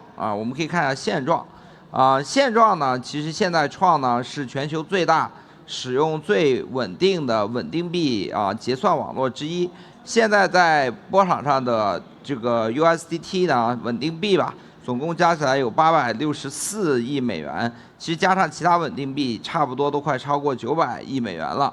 然后在全球呢，大概有3.76亿个账户所以呢，从波场的角度呢，其实我们现在是给全世界的人呢提供一个高频稳定的跨境支付结算体系，而且呢是真实使用，遍布全球多个角落，然后呢足够稳定足够便宜也足够可靠我们最近吧，大家也又发现了这个黑客被盗事件，对吧？就是在以太坊上的这个黑客被盗事件不管原因如何吧实际上呢，其实我觉得波场呢之所以能够持续稳定的获取客户的一个很重要的原因是我们是稳定安全的。其实我现在都不是很强调这个便宜了因为我觉得便宜并不是关键金融服务最重要的是稳定与安全这个是金融服务的一个最核心的一个标准要求吧。所以我们觉得就是波场呢能够获得用户的信任以及大量的用户，其实根本在不知道我的情况下，对吧？全球这个都在使用波场网络作为他们的主要结算网络最重要的原因就是因为我们提供了一个这个稳定、安全、可预测的一个环境，对吧？任何一笔 TRX 的这个支付你不用像以太坊一样，可能等待2-3分钟就是才能够得到确认在波场网络上，你进行任何一笔交易在你发出的那一刻，它就会向你这个告知你这笔交易是否成功，对吧？是否失败。这个而且波场网络是完全去中心化的，全世界所有的共同节点呢都是在去中心化的情况下进行协作的我觉得这一点也很重要这个保证了波场网络的去中心化性然后呢，第二个呢，我就想谈一谈，那在现在的波场网络的这样一个去中心化的前提条件下为什么我们觉得 BAI B 点 AI 啊，我觉得未来呢会，首先这名字不错啊，这个 B 点 AI 呢，这个 BAI 会成为和波场这个我认为 BAI 是有希望与波场成为同样伟大的一个公司潜力的原因。首先呢，我们就是可以看看就是AI 的发展路径。从最早的大家所熟知的 ChatGPT 时代的这个 Chatbot， 对吧？像当然大家现在也每天在用类似于像ChatGPT 啊、豆包啊这样的软件，我们把它称作是一个单步骤问答的工具啊。然后其实就是一个聊天工具吧，讲白了。然后当然它的标志就是单纯的问答工具。决策由人来做，结果人来承担，也是依赖人工干预的。你不问他不说，对吧？你问了他说了，但是有可能是错的，对吧？就是其实并不是用结果来进行导向的。而未来呢，现在的这个我们已经进入了这个 AI agent 和这个 harness 的时代。未来的 AI agent 呢，首先呢，它不是一个 chatbot。它是一个能够自主拆解并执行完整任务的这样的一个智能体，它能自动调用工具与资源，无需任何旁人的监督，然后呢，能在真实的场景呢展示出真实的效果能在真实的场景中展示真实的效果这个我自己先讲我自己使用的一个。很小的例子吧，这个就是我最近呢，其实大家可以看我平常以前的录像，我是从来不戴手表的。然后最近呢，我因为在做 AI，AI 告诉我就是要收集越来越多的一个数据然后呢蒸馏嘛，然后呢我就戴上手表，因为它可以这个提取我身体里面的各种各样的数据。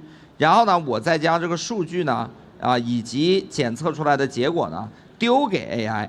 这样的话呢 ，AI 呢就可以给我一个非常完整的关于我身体的一个观察，以及对于我身体的一个分析。我觉得这个当然是我的这个专业外的话题了。但我觉得如果有这个习惯以及这种技术的话，可能这个心源性很多猝死都可以避免，比如说类似于像张雪峰这样的网红，我觉得都可以避免发生这样的悲剧就是在 AI 时代的这个大背景下。然后呢，但是呢，我觉得目前呢，人类的现有的支付体系呢，就我们大家每天用的银行每天用的各种各样的支付，哪怕支付宝微信支付这些所有东西呢，都是并不适配 AI 的。原因很简单，第一个呢，人类的账户体系毕竟是一个人类的账户体系，它需要假定使用者是人类，对吧？首先是人类，在这个环节中呢，就有很明显的，比如说你使用这个 AI使用银行账户呢，你就得用比如说最简单的、最严格的，银行会要求你要本人去开户，本人到场进行开户，我们确认你是本人，我们才能让你去开这个账户。现在呢，就是电子银行呢，以及一些电子支付牌照呢，他们可以做到说你做了人脸识别，如果我能够人脸识别技术足够先进，我可以让你远程进行开户。但是无论怎么说，都需要你是一个人类。你说我不是人，我是机器，我是 AI， 我可以开设账户吗？这个是不可以的。所以呢 ，AI 是没有办法进行资金调用的。所以呢，每笔支付需要人工授权，无法支持 AI 高频的决策。然后呢，也与人类身份是强绑定，无法独立决策。而且参与者数量增长后，人工智能瓶颈必然成为规模化的一个瓶颈。所以呢，本质上，如果支付工具仍然绑定着人类账户， AI 就只是一个高级执行工具，而无法成为执行主体本身。然后呢 ，B 点 AI 呢，我们是为 AI agent 时代打造的底层金融基础设施，这个我觉得挺重要的。第一个呢，就是在波场上，每一个 AI 呢都无需成为人类，可以自主呢利用密码学管理密钥的方式呢从链上支付统一支付结算，通过统一的 API 调用支付，借助链上的这个专属钱包完成每一笔支付，然后呢解决传统金融账户与 AI agent 的不适配之处，同时呢全球唯一的隐私保护。这个仅需钱包地址，可匿名调用全球最强模型，不需要留痕任何支付痕迹与行为画像当然，再给波场抗量子做一个广告，对吧？波场我们现在也是在下个季度呢，会将抗量子地址就是部署在波场网络上这一点也很重要，因为大家也知道，可能由于 AI 的快速进步。不排除2029年前比特币都将被 AI 量子计算所攻破，所以呢，现在量子计算呢，抗量子计算已经是我觉得我们这些公链就是最重要的一个场景了，因为如果我们能做不到这个抗量子那用户的资金就做不到安全，所以呢，波场会成为全球第一个抗量子计算的，好吧？所以大家不用担心自己。波场的这个账户的安全然后但是比特币希望比特币也尽早采用抗量子算法，对吧？然后最后一个呢，就是每一个链上地址呢是每一个 agent 建立的可验证、可持续积累的专属身份，使其成为自主经济能力的链上主体。所以呢，我们 B 点 AI 呢，其实上线以后已经上线了，现在已经有超过，其实这个写的不对是100万用户。在 B 点 AI 上，就是我们叫白，中文叫白B 点 AI 上进行了实际调用。然后呢，我个人认为呢，就是B 点 AI 呢，就是的使用场景呢是非常广泛的。第一呢，就是 B 点 AI 呢通过支付通道就是波场，当然我们背后也其实集合了以太坊Arbitrum以及所有2层的区块链，我们也都结合了。在 AI 端呢，就聚合了全球的。开源的这个大模型以及闭源的全球最先进的大模型例如 Cloud ChatGPT Gemini 这些主流的模型。当然，像中国现在新发布的 Minimax Kimi 我们也包括很快就要发布的 DeepSeek V4我们都会接入这个 B 点 AI 这个网站。所以你现在登入 B 点 AI 网站呢，你就可以根据自己的选择。调用全球所有的这个大模型，这一点是我们唯一一家可以做到。在国内的模型厂商是调用不了国际的模型的，然后国际模型厂商很多调用不了国内的模型，所以呢就算能全部调用呢，是没有办法用这个区块链地址作为身份做支付的所以我们在这个agent 方面呢，我觉得是有很强的一个护城河。然后呢，最后呢，我还想讲一个，就是最近就是我个人在使用的一个例子当然我们 B 点 AI 呢马上要推出的一个服务我觉得会很有意思就是当然还在测试阶段发生什么我也很难担保最近呢，就是我呢，其实在研究 AI 呢有一个非常重要的一个理论呢，就是你掌握的数据越多，经过 AI 的阅读呢，它就会越懂你。所以从这个角度呢，我已经因为我平常有很多演讲嘛，包括我有一个摄影团队专门跟着我，然后呢，我现在呢就在我家呢把所有的这个麦克风就是录音设备都打开，我自己平时呢也打算带一个录音设备，然后这样的话呢，我呢就可以把我自己的视频、图像所有的数据保存下来，当然我们要放在一个冷钱包里面，一个冷的电脑设备里面，然后呢就用我们 BAI。最强的大模型呢，对这个数据呢进行一个蒸馏，对吧？这个吃透了，相当于这个然后就是一个 BAI 版的孙哥模型就正式上线了。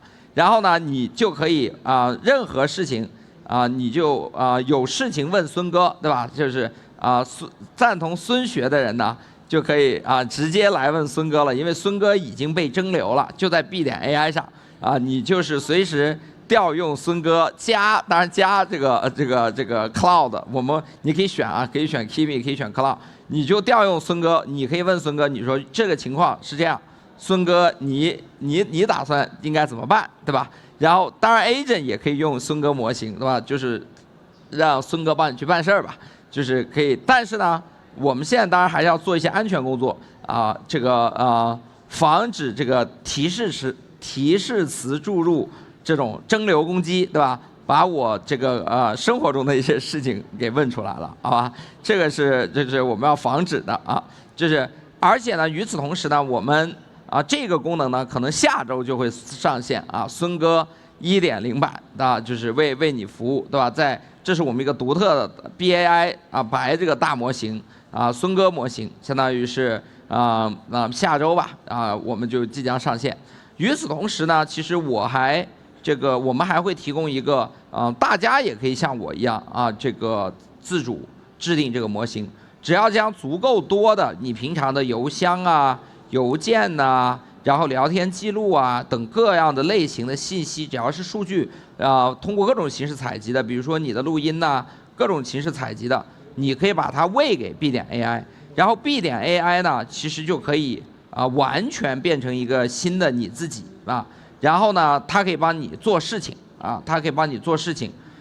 甚至呢就是这个当然还在测试阶段甚至呢，它可以预测你的未来。我们在这个实验场合做过类似的，就是把很多数据放在一起，让大模型进行一个统筹的阅读之后呢，比如说大模型就会预测3件事情，这是未来我5天可能会做的事情。然后呢，未来5天我做完了之后回来查一下，看这个大模型预测的准不准确。比如说大模型就会预测你明天下午的时候就会想吃火锅，对吧？结果你果然就去吃了火锅。然后呢，这大模型就预测的很准确这个现在大模型呢，我觉得已经具有一定程度的，只要蒸馏的足够好，它会对个人的行为具有一定程度的预测能力当然我这是讲的一个很小的用途，不能用于非法用途一定就要用于正当的用途所以呢，在这个里面呢 ，B 点 AI 大家也可以上去看一下。不仅未来呢，我们现在 B 点 AI 已经推出了Chatbot 功能和这个 Agent 的 Cloud 功能就是白点 Cloud， 就是对应的 Open Cloud 白点 Cloud 的 Cloud 功能。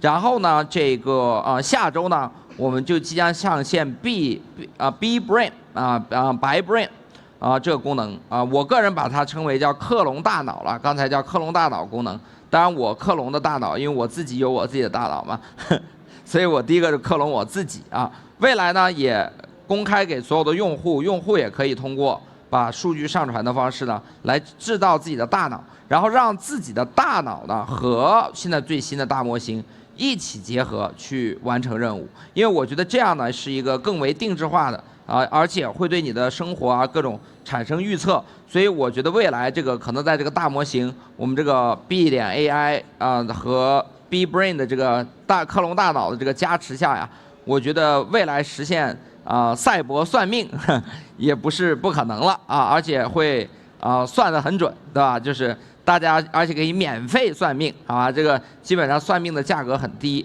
然后这个大概就是我对目前的一个基本的一个预测AI 时代发展很快，所以可能就是下个月或者大家可以紧盯我的推特下个月或者下个季度，可能我们就会又有不同的产品和不同的系列更新欢迎大家访问我们的网站B 点 AI 呢，随时查看。当然呢，我最后也是一个很重要的一个点，就是大家一定要注意安全。数据安全呢，在我们这个时代呢，这个前所未有的重要了，因为拿走了数据，就相当于拿走了你自己。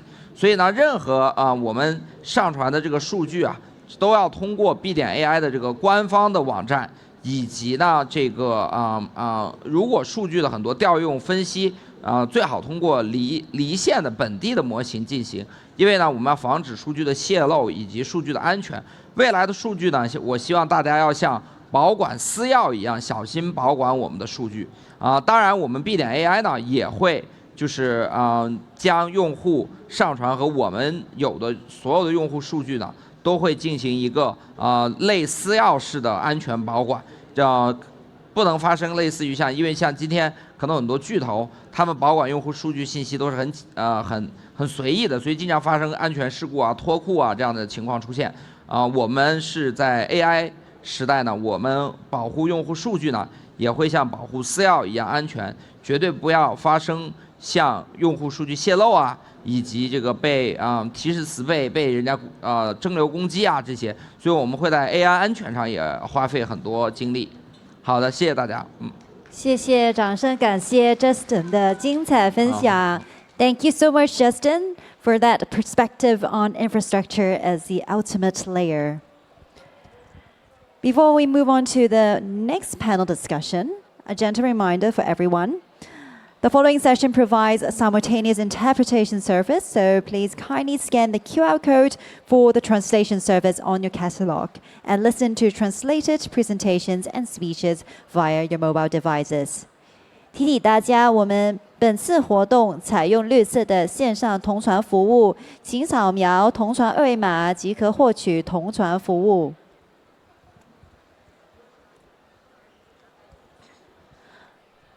Ladies and gentlemen, all this innovation culminates in applications we use. So what are the breakout products of the year that define this AI crossover crypto convergence? Our final panel will showcase them, and the topic is Star Applications of the Year, OpenClaw, Prediction Market, DEX, and more. And now, without further ado, ladies and gentlemen, please join me in giving a big welcome to our moderator, Yao Qi, founder of AltLayer, and an all-star lineup of our panelists. They are Mr. Peter H. Keiko, PBM Executive Director and Group CEO of Oceanus Group, Ms. Nina Rohn, Executive Director of Growth at BNB Chain Chef Kids, Head Chef of PancakeSwap, Mr. Justin Sun, founder of Tron and advisor to HTX and BAI. Mr. Sungmo Park, partner and head of APAC GTM at 16Z Crypto. And last but not least, we have Chef Kids head chef CEO, PancakeSwap. Ladies and gentlemen, please join me in giving a big round of applause for our moderators and our panelists.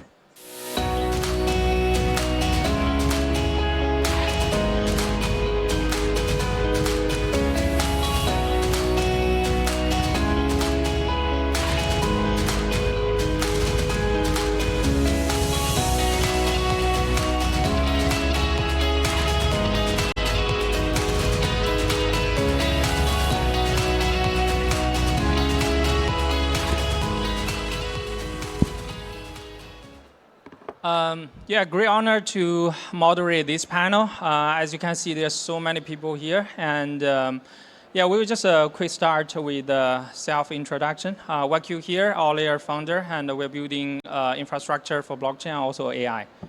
Peter, next.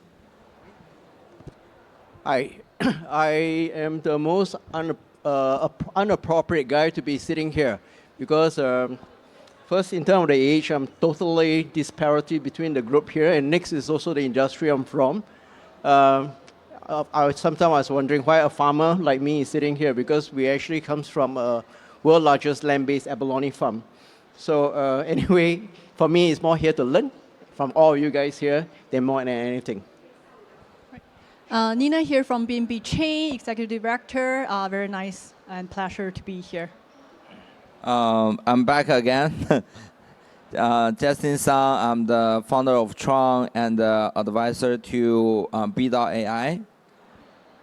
Hi, my name is Sungmo from Andreessen Horowitz, aka A16Z. I'm head of APAC here. Thank you. Yeah, and this is Chef Keith, the CEO of PancakeSwap. Thanks for having me here.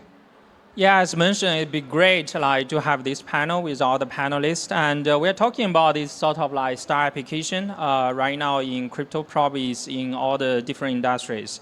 So the first question I would want to ask all the panelists is about like, we already have this OpenClaw with sort of like tons of millions of users, and Justin just also share a lot of this AI new stuff. And we also have like sort of the stablecoin and payment rails using crypto everywhere.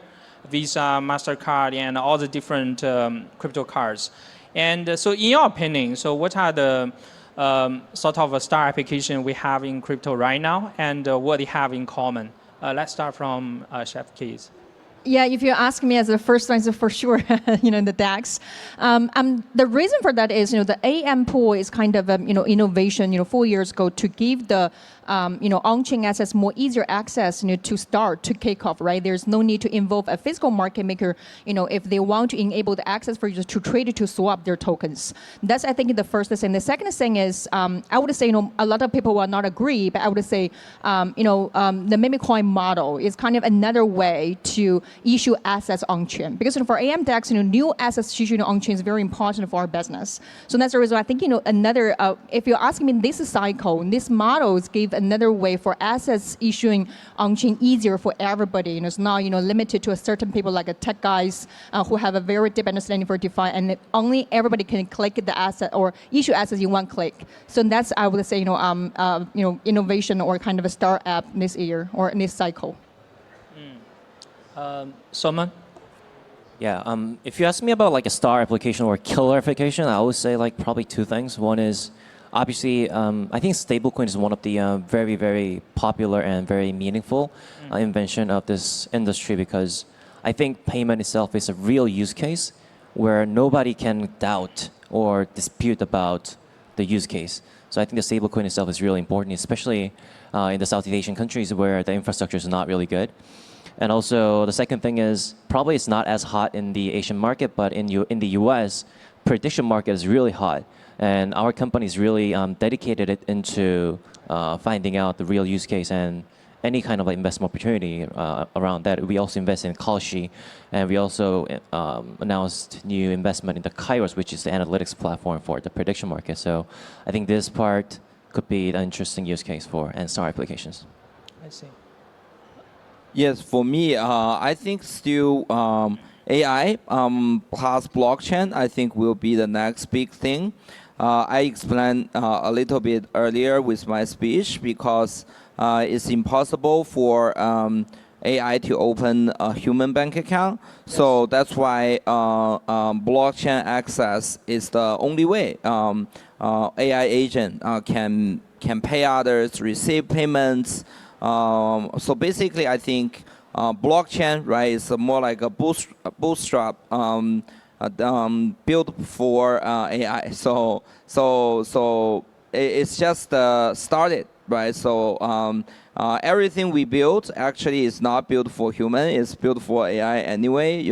So that's why I started B.AI. So which I think is the first company here bridge the blockchain with AI. All the major AIs in the world, cloud and Gemini, ChatGPT, like everything, with Kimi and Minimax all together. And the other side, you can bridge to all the blockchain, BNB chain, Tron, Ethereum, all the Arbitrum, like all the EVM blockchain. So that's what, and we are continuing to do more because right now, as you know, chatbot is the history now. So now it's agent harness. How we can make AI probably one person do 100%, 1,000% things.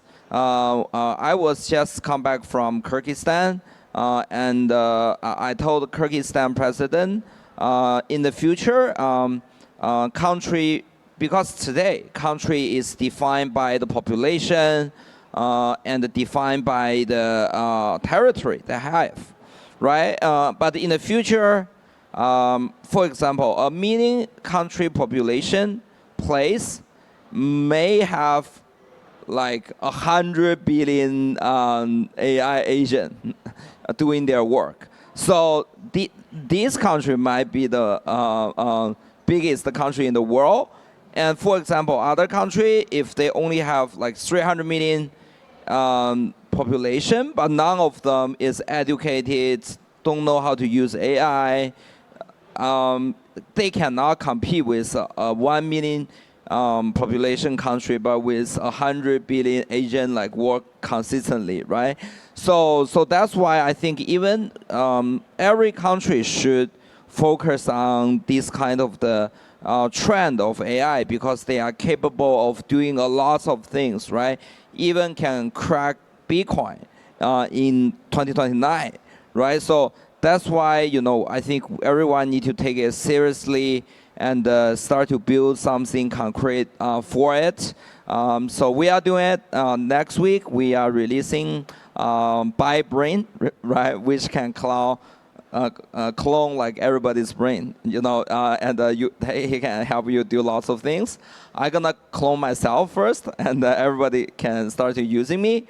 But also, of course, I think the security is very important, right? Because right now they can hack your money, right?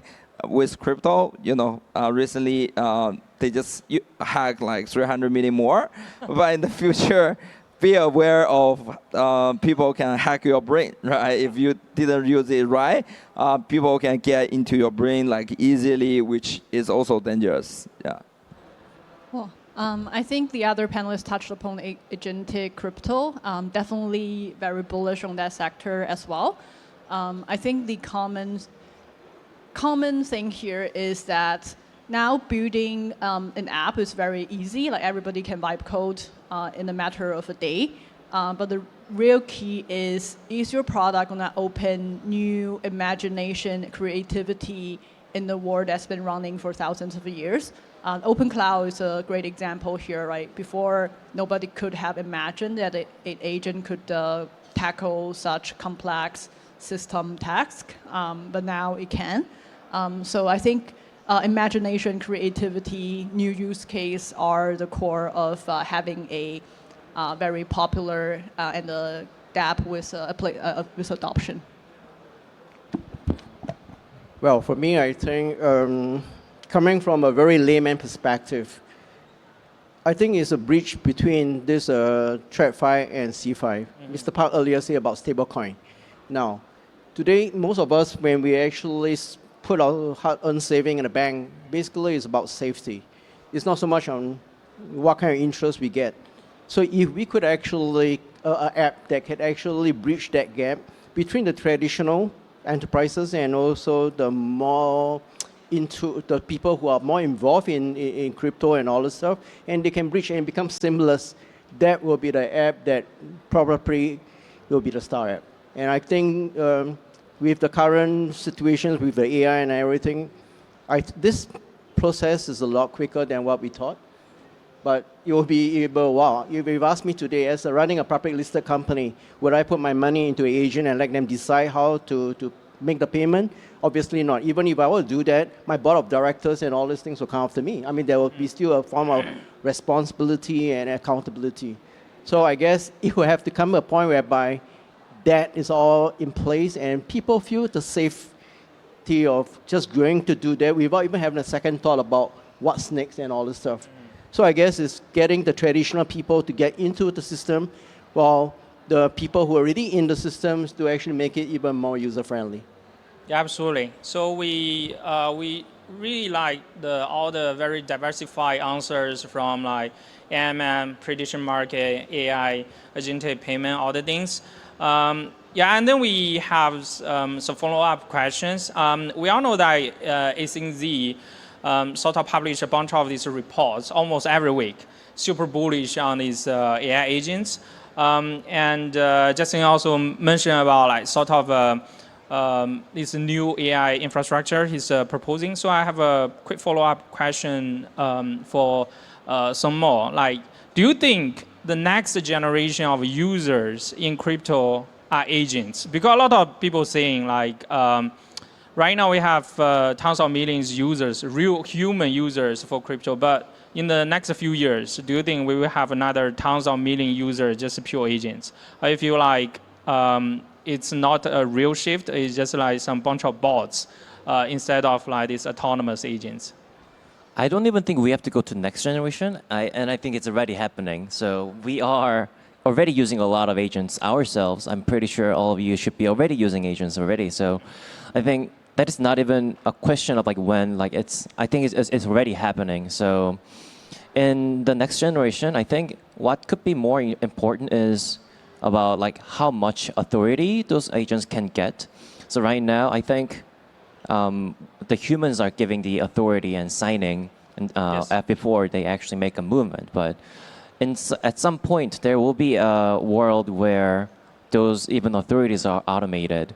And I think that becomes kind of a philosophical question. So like whether they can be able to make transaction by yourself or not even the economic side, there could be many other things that they could alter us. So that could be an interesting question to discuss about. But to answer your question, I think it's already happening. Yeah. I see. Yeah, Justin. Yes, I think AI is progress is much faster than we thought, right? So today I think AGI, for example, let's take like AGI like an example. I think probably we're gonna achieve that next year, right? Right. So so that's like everything you build will be obsolete in a few months, right? So that's why I think AI is one like way far, you know, than we thought. So that's why by B.AI, so we think just bridge the old model with blockchain and just empower the AI and let them just go, right? It's just like, feels like, you know, when 5 years ago when DeFi first comes out, and we know like major hack will hack every day, but we still choose to do it, you know. But, you know, see like what DeFi today can accomplish, right? DeFi, even, you know, yesterday like hack, you know, all that. But let's see, like DeFi still become a very big topic, and like $200 billion right now, right? Lock entirely on DeFi, so it's a very big industry. But still, we have all the hack, all the thing happening. So I think in the future, AI plus blockchain, B.AI. But I will do the best for the security side.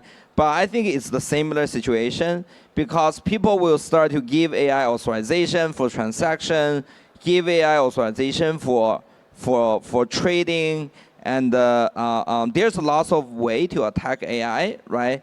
And it's gonna happen, right? Because lots of people don't know that how to preserve their data or something, and they give AI too much authorization, you know, kind of like that. All the hack will happen. But also we will see on the other side is like one person can do like 100% thing if they just really want it.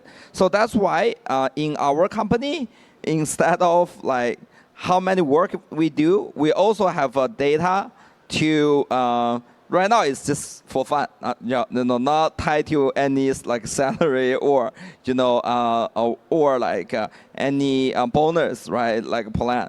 But we just want to track every single employee token consumption. Yeah. Yes. So we track this data and we see like, because if like one employee is consuming 100 million token per day, you know, he probably either, you know, doing a lot of job for the company, or he just like uses on a bug, so it's consistently consuming the data without doing anything. So, but we using this data to check and to teach everyone how to use AI efficiently, but at the same time increase this data, right? Actually, I have a quick follow-up question, because in your keynote you mentioned about like we probably need to prevent this kind of prompt injection or a bunch of these security issues, right? You also mentioned about the RV DeFi issues. Because right now in this agent world, right, these, we don't know who will be liable for this stuff. Is it for human or is it for agents? So in your opinion, like for in the future AGI world, right, for all the agents, how we make it secure and how we make it accountable, in general? Yes. So first of all, open cloud is great, right? But it's a sandbox. So the things we have seen on GitHub, I believe, is all sandbox. So you can try it, you can do whatever you want with it, but eventually, if we want to introduce this to the consumer or the enterprise, it needs to be cloud source. Either like by cloud, you can use my services. We have a BAI cloud, or for example, you can use AWS. They provide this kind of the cloud services with security as well. So that's why I think innovation will always happen on GitHub, because open cloud, everything, right, will happen every day. But if you want to really use the services, you can choose us, which is cheaper, and you can also go with AWS, which will be expensive and slower. But both of us, we are closed source, and all the data is encrypted, and there's no way to hack them. I mean, in theory, right? Because today, even Bitcoin will get hacked in 2029 something, right? So we will do our best, of course, to encrypt it, to make it safe, closed source. Yeah, that's what I see what's going to happen. For example, the by cloud or by brain, which we will also deliver in few weeks. Which you can use my brain as a test, and you can also upgrade all the data you have to create your own brain. And the brain is you have basically a clone of you, plus the any model, right? You can use like Kimi or Cloud can do things for you, right? All together. And we will basically make sure the data you give it to the AI can only use by yourself, because we verify by your addresses, right? You need to sign the transaction, and we know it's you, and you authorize this transaction, and you can use it to talk to your brain. So which I think is also going to be very revolutionary and going to be very useful, because in the future, I think people want their brain plus the LLM mode to tell them what to do, right? So that's important. So and I will see how this play out and update it. Yeah. Can I say something? Yeah. Yeah, thank you, Justin. You said about the security, and that's something that we traditional businesses is waiting for and looking forward. And then the other thing about, you say, the responsibility part, I always remember always saying, they say the most dangerous nut in a car is always the nut behind the wheel. So I guess at the end of the day, it's still the human that actually operates it. So that's how I feel up to now. I see. I would just shift the gear a little bit, and so we are talking about like these agents, other things. Like Nina, you are in charge of like sort of the BNB chain ecosystem. So I also want to see what's happening on chain these days. So because we are seeing like there's a big shift from CX to DEX, and there's a lot of DeFi protocols, agents on chain. So based on your experience, like what are the new cool stuff on BNB chain in general? Yeah, I think blockchain as an infrastructure, nowadays the performance are more towards commodity, right? Like the TPS are somewhat similar. Everybody, it's more straightforward to make your TPS higher and more block space. We have unlimited block space today, so that's no longer a constraint. But where it really shines is the middleware, especially for a clear sector of agentic crypto, agentic payment sector. So that's definitely where blockchain can shine in a AI sector. So in terms of BNB strategy, we do have the vision to make our infrastructure AI ready, both on payments and reputation, I know IQ also has a reputation. The 804 scan is live on BSC as well. We also have Justin's product supporting BSC, allowing BSC agents to purchase tokens, AI tokens on BNB chain. So all front, we want to make sure agents have everything they need to do their agentic work. On top of that, we also have a BEP 57A, which is allowing to mint your token into an NFT. Allowing to mint your agents into an NFT. So we'll continue building financial infrastructure for AI, and all the different pieces will come into place to create an ecosystem where AI can freely deliver the tasks, either from themselves or the task that's given to agents by the agents itself. Yeah, that sounds great. Also, the follow-up question actually for Chef Keys, because you are running, I would say, one of the biggest DAX in the world, right? And we also saw, like, even in this kind of bear market, but the volume is huge and still growing. Do you think it's really something like in the future we will have better DAX than CEX? Like, in your opinion, what that means? I mean, yeah. Well, firstly, a correction, we are the biggest one. Yes. Secondly, and then answer the question, well, we see as I mentioned, the volume of DEX is, of the percentage to CX is growing and growing, in this cycle. And also we can see, for PancakeSwap, actually, a lot of people think PancakeSwap is only a DEX, but actually we are providing a lot of product line. We're provide prediction. Perpetual tradings and also the other products. But the reason I'm thinking the thinking behind this is only one thing, is liquidity.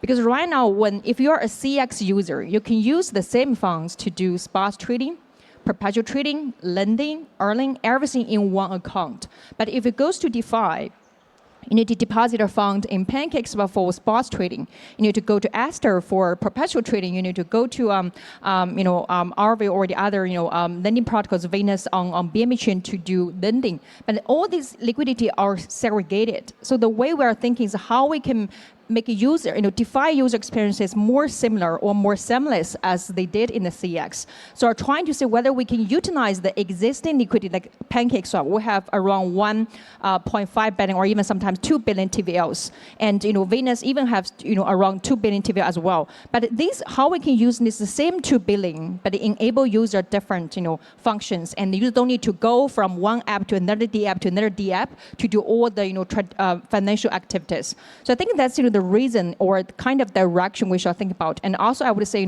recently in the Venus, there's a innovation called Flux. It's a collaboration between Fluid. Because we do see this model as kind of integrate or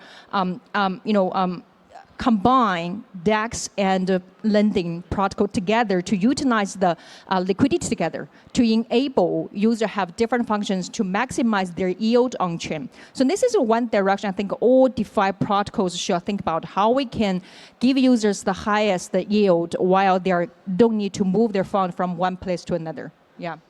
I see. So it's not just a DEX anymore. It's basically all in one, like sort of this DeFi platform in general. Like all the panelists mentioned about this kind of agentic payment, wallets, and one of the things we really need is actually stablecoin. And and we also have Peter. Peter is from this traditional world. We really want to ask you about like, we have stablecoin and also these payment rails in crypto. Like how do you feel about like this kind of payment rail support in like this traditional world at the moment? And do you think the best way to have the crypto payment is like people use it and people don't feel it's on blockchain? Well, I guess the usage is very apparent. I mean, like just when I came here, I was talking to my COO. He said we wired some monies to US. It's been 7 days and they're still having a problem getting the money. Yeah. While at the same time, we did also wire this stablecoin, and it was done in 5 minutes. Now, I mean, it's a no-brainer that basically how this stablecoin is moving and changing the world. And for traditional business, we have to embrace it. But I guess the problem right now for traditional businesses is the fear. The fear on who is responsible. I mean, when we talk about traditional business, when we have any issues, we call the bank and we check with this person and say, what's happening? Now, when we're talking about in crypto and all these things, there's always this question mark, and that creates uncertainty. Now, that's one part of it. Now, if we overcome, but we see that we were probably one of the very forerunner in actually embarking and actually embracing it. Why? Because we see that gap. Traditional companies, we are talking about, for us, we are probably one of the largest alcohol distributors and all these are very traditional. I mean, apart from seafood farming and all these these are things whereby it's been around for decades. And where we get our resources from traditional banks. But for traditional banks, they will have to go through that whole chain. So right now, there's another group, and this group is, you talk about the foundations, you talk about the stablecoin guys. They need real-world usage and real-world assets. And that's where we are building that platform or that bridge to try to bridge the need, not just for ourselves, but for all our partners, and then also for those who actually want it. But even in the process of doing that, I can tell you, even today when I appear here, I bet you my last cent, my banks will start calling me. When I make an announcement about few weeks ago, when we have a MOU with Hashkey, straight away my traditional banks call me and say, Peter, what are you doing? You know, I had lunch with one of the bosses of the traditional bank back in Singapore, and I asked him, it's like, you guys are in the business of money, while I'm in the business of trading. Yeah. Can you share with me some light? What should I be looking at in the space that stablecoin, and what should I avoid, and what should I be doing? You know, the funny thing is that he's the owner and he's the family, and he's in the space of the money business. And he laughed and he tell me, Peter, you know what? I really do not know what I do not know about stablecoin. But I do know one thing for sure. It's going to kill the banks. Now, for that reason, when traditional companies pivot towards going into stable and making a deal that way, the traditional banks will find that it's a threat. And we have to also balance it. On one end, we cannot say we don't move, because this is how the world is moving. I was talking to Citibank recently, and I say, what? Maybe in 2009, when Bitcoin came around, nobody know whether this is going to last or it's just a passing shower. But today, we know for sure stablecoin is here to stay. And on the contrary, the paper notes may be gone one day. Yeah. Things have changed. But point is, for the banks, this is a threat. Why? Because when we gone through this path, like I say, it takes me just a couple of minutes to wire the money compared to the traditional way, and I pay a lot lesser for the bank charges and all this stuff. So in somewhat, the bank will be irrelevant moving forward if, let's say, the whole world is moving on that. And basically, they're just afraid, and they are lobbying the governments of many countries, and most governments are also not sure. One, because the banks are paying a lot of tax. On the contrary, the stables are not paying any of the taxes. And another thing is the national currencies is something that they do not want to lose sovereigns, and they do not have control over it. So at the end of the day, the situation, we're at a crossroad right now. It's like, how do we pivot from here, and how will we move forward? But one thing is for sure, this is going to be the next future. And at the end of the day, it's only when it can be transparent, whereby it can be seamless, whereby everyone uses it without having a fear of losing their money or anything. And I think this will be a widespread, and no one can stop it. I think Justin probably has the answer to this stablecoin, because like Tron is running most of the USDT volume. Do you want to share a little bit words on this, like the future of a stablecoin, and yeah, what's the current status? Yes, so for the future of stablecoin, I think for us, we recently still, like most of the work is being done on NIST, you know, basically anti-quantum solutions. Post-quantum. Yeah, post-quantum. We want to be the first post-quantum blockchain. because every exchange, everybody holding a lot of money on our blockchain is around $90 million. So we want them to be safe completely before B.AI is doing something crazy there, right? and I know, so I need to make sure Tron doesn't get hurt by B.AI, what it's doing. So that's the first priority. And I think this is very important for all the stablecoin users in the future. Right now it's fine, but I think AI probably gonna crush all the traditional Bitcoin, Ethereum, like everything in 2029, right? So we only got 3 years, but I mean, I don't know if the AI gets smarter by reading all the data, they might do it like next year, right? So that's why I think we did have this kind of the urgency to put post-quantum technology on the blockchain as soon as possible. And also, of course, right, I'm a believer of tech acceleration, right? So on one hand, we adopt post-quantum HIST standard. And on the other side, we also use the stablecoin Save Here to enable the agent to do whatever they want, right? I mean, lots of people won't be ready at that time. So, but I won't do this part, but hackers probably they are looking forward to it. How to do it with the quantum technology. But I think this is a big risk, but also it's a big opportunity for the people if the time comes when you are ready, right? So we will be the only blockchain is safe. The stablecoin blockchain will be safe, and the AI agent powered by this blockchain will be safe.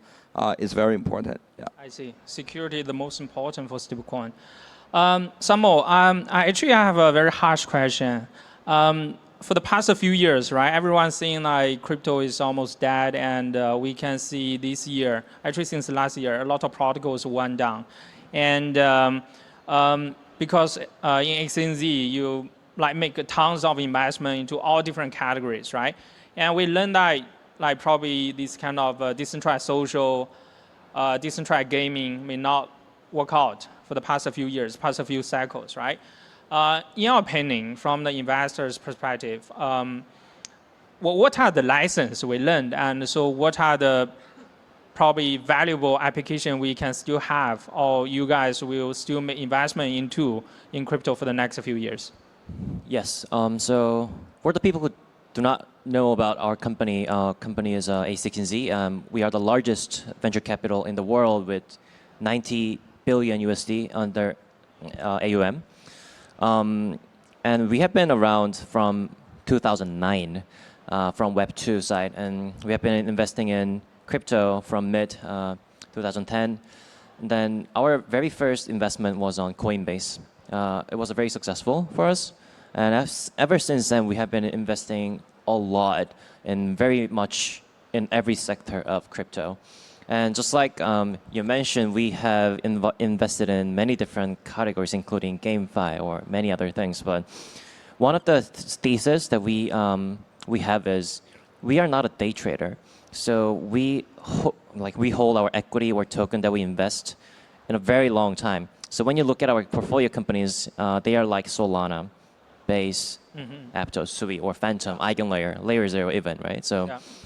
We are a very long-term holder, so probably sometime Bitcoin price will go down, and some of the sector would look like they are dying, but sometimes it can come back. So think about Solana when they were about to crash, they were single digit in token price. $8. Yeah, and they came back to $200 in a couple of years. So anything happen in this industry, and that's why I am believing there could be a bit more revival of specific sectors. And we are an investor with a thesis, and that thesis does not go away at least for a decade or so. So I think, to answer your question, some of the sectors are probably dying, and it's going to die for sure. But we are a venture capitalist. Some of the investment we make might not return if they expected return, but some of them do, like Coinbase or Solana, right? So we are the people who believe in those like new technical infrastructures. Yeah, sounds amazing. Nina, how about you? You look at all different projects for the past few years. Right now, like any promising directions, even in the bear market? In the bear market, I think it's a great time to build, right? To build and to get cross some of the more time-consuming stuff. Like for example, you see a lot of things happening in the world of RWA, stablecoin issuance. Those are highly compliance-focused. There's a lot of BD processes, and that's a lot of that's where our team is working on.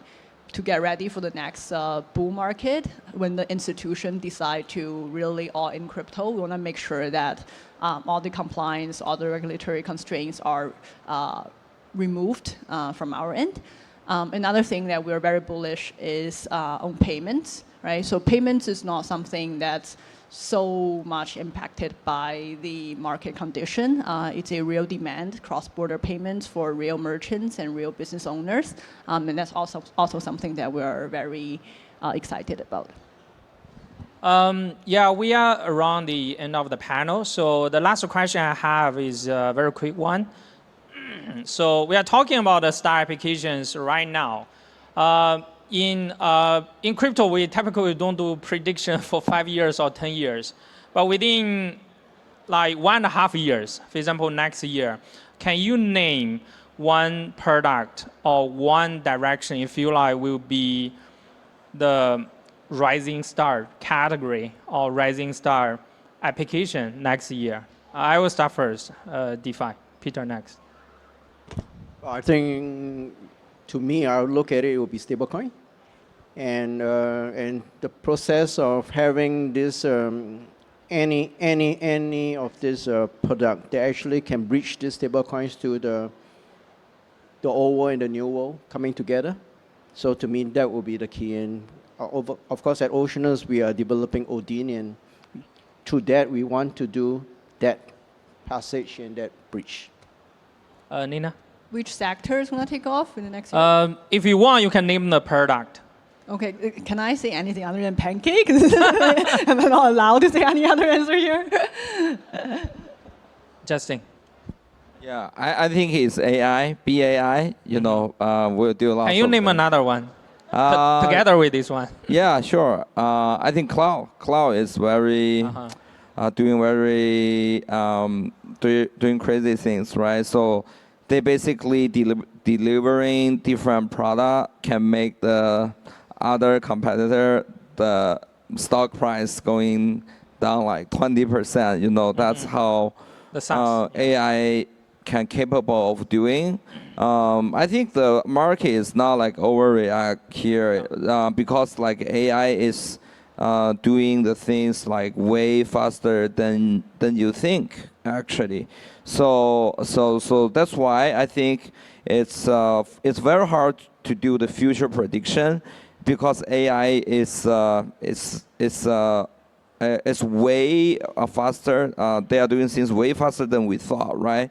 Just take like the quantum attack, for example, right? Before that, we think attack on Bitcoin is gonna be like 200 years. So we don't need to worry about that. So Bitcoin is the storage of gold. In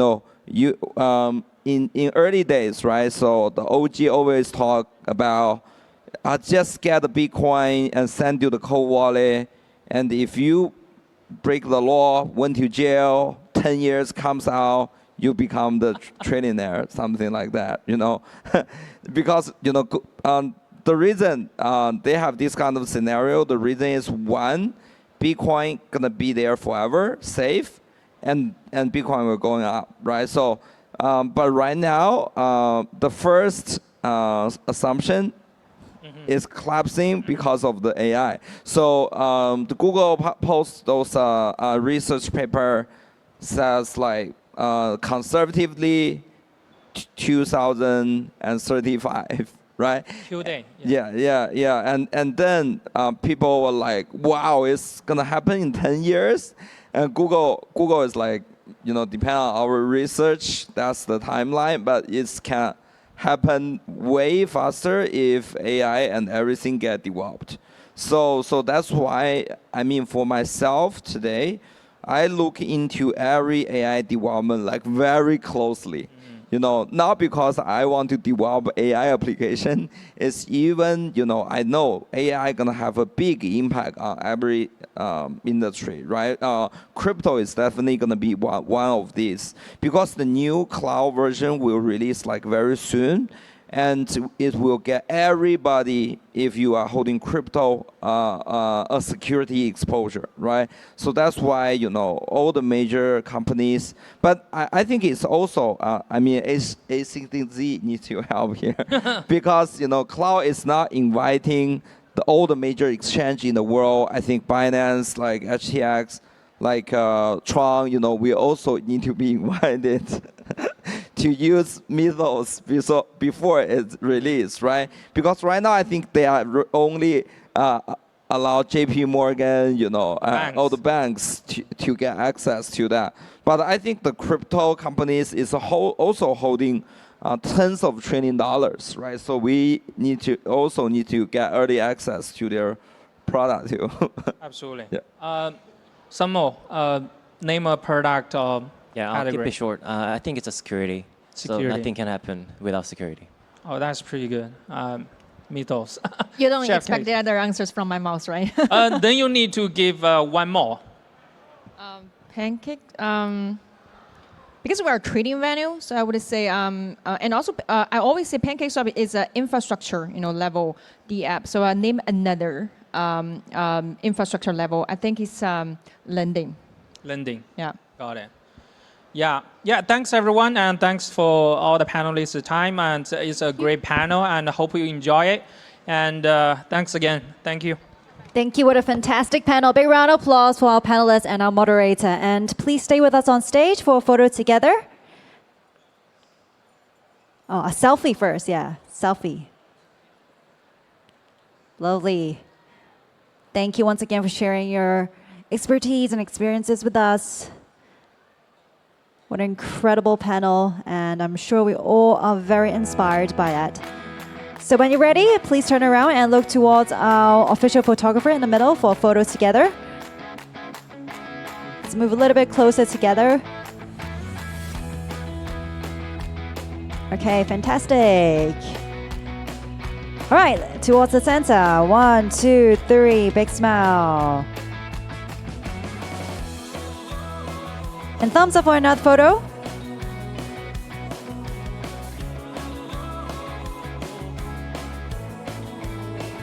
Fantastic. Okay, ladies and gentlemen, let's give it up for our panelists again. Thank you. And thank you, our moderator, for moderating the session. What an incredible journey this morning from the deep infrastructure layer to the dazzling applications. This is the full stack of the future being built. You have heard from the pioneers who are not just predicting the next wave, but are the very engineers of it. They are programming the rails, issuing the access, and designing the interfaces where AI and crypto converge to define finance itself. Therefore, this concludes our AI crossover crypto, the next finance infrastructure session. Please once again give a final round of applause to all our brilliant speakers today. Thank you very much. The afternoon sessions on Mainstage will begin at 1:30 p.m. and we'll get to the bottom of RWA then. We definitely look forward to seeing you all again this afternoon. 女士们、先生们，今天下午主会场的议程将于1点半正式开始。我们将邀请更多优秀的演讲嘉宾，围绕 RWA 给大家一个精彩的分享。我们下午1点半再见。A final gentle reminder for everyone. You can collect stamps by visiting the booths. When you collect a certain number of stamps, you can claim a gift at the information desk. The number of gifts are limited. They will be provided on a first-come, first-served basis. 另外，在会刊手册的赞助上 logo 页参展上均有个盖章处。活动期间完成集章任务，可以到咨询台领取对应的礼品一份，每人每天限领一次，数量有限，先到先得。So for more wonderful upcoming sessions at Hong Kong Web3 Festival 2026, please kindly scan the QR code on the event catalog. 大家可以扫描会看手册的二维码，了解更多精彩的议程。欢迎大家1点半再见，谢谢。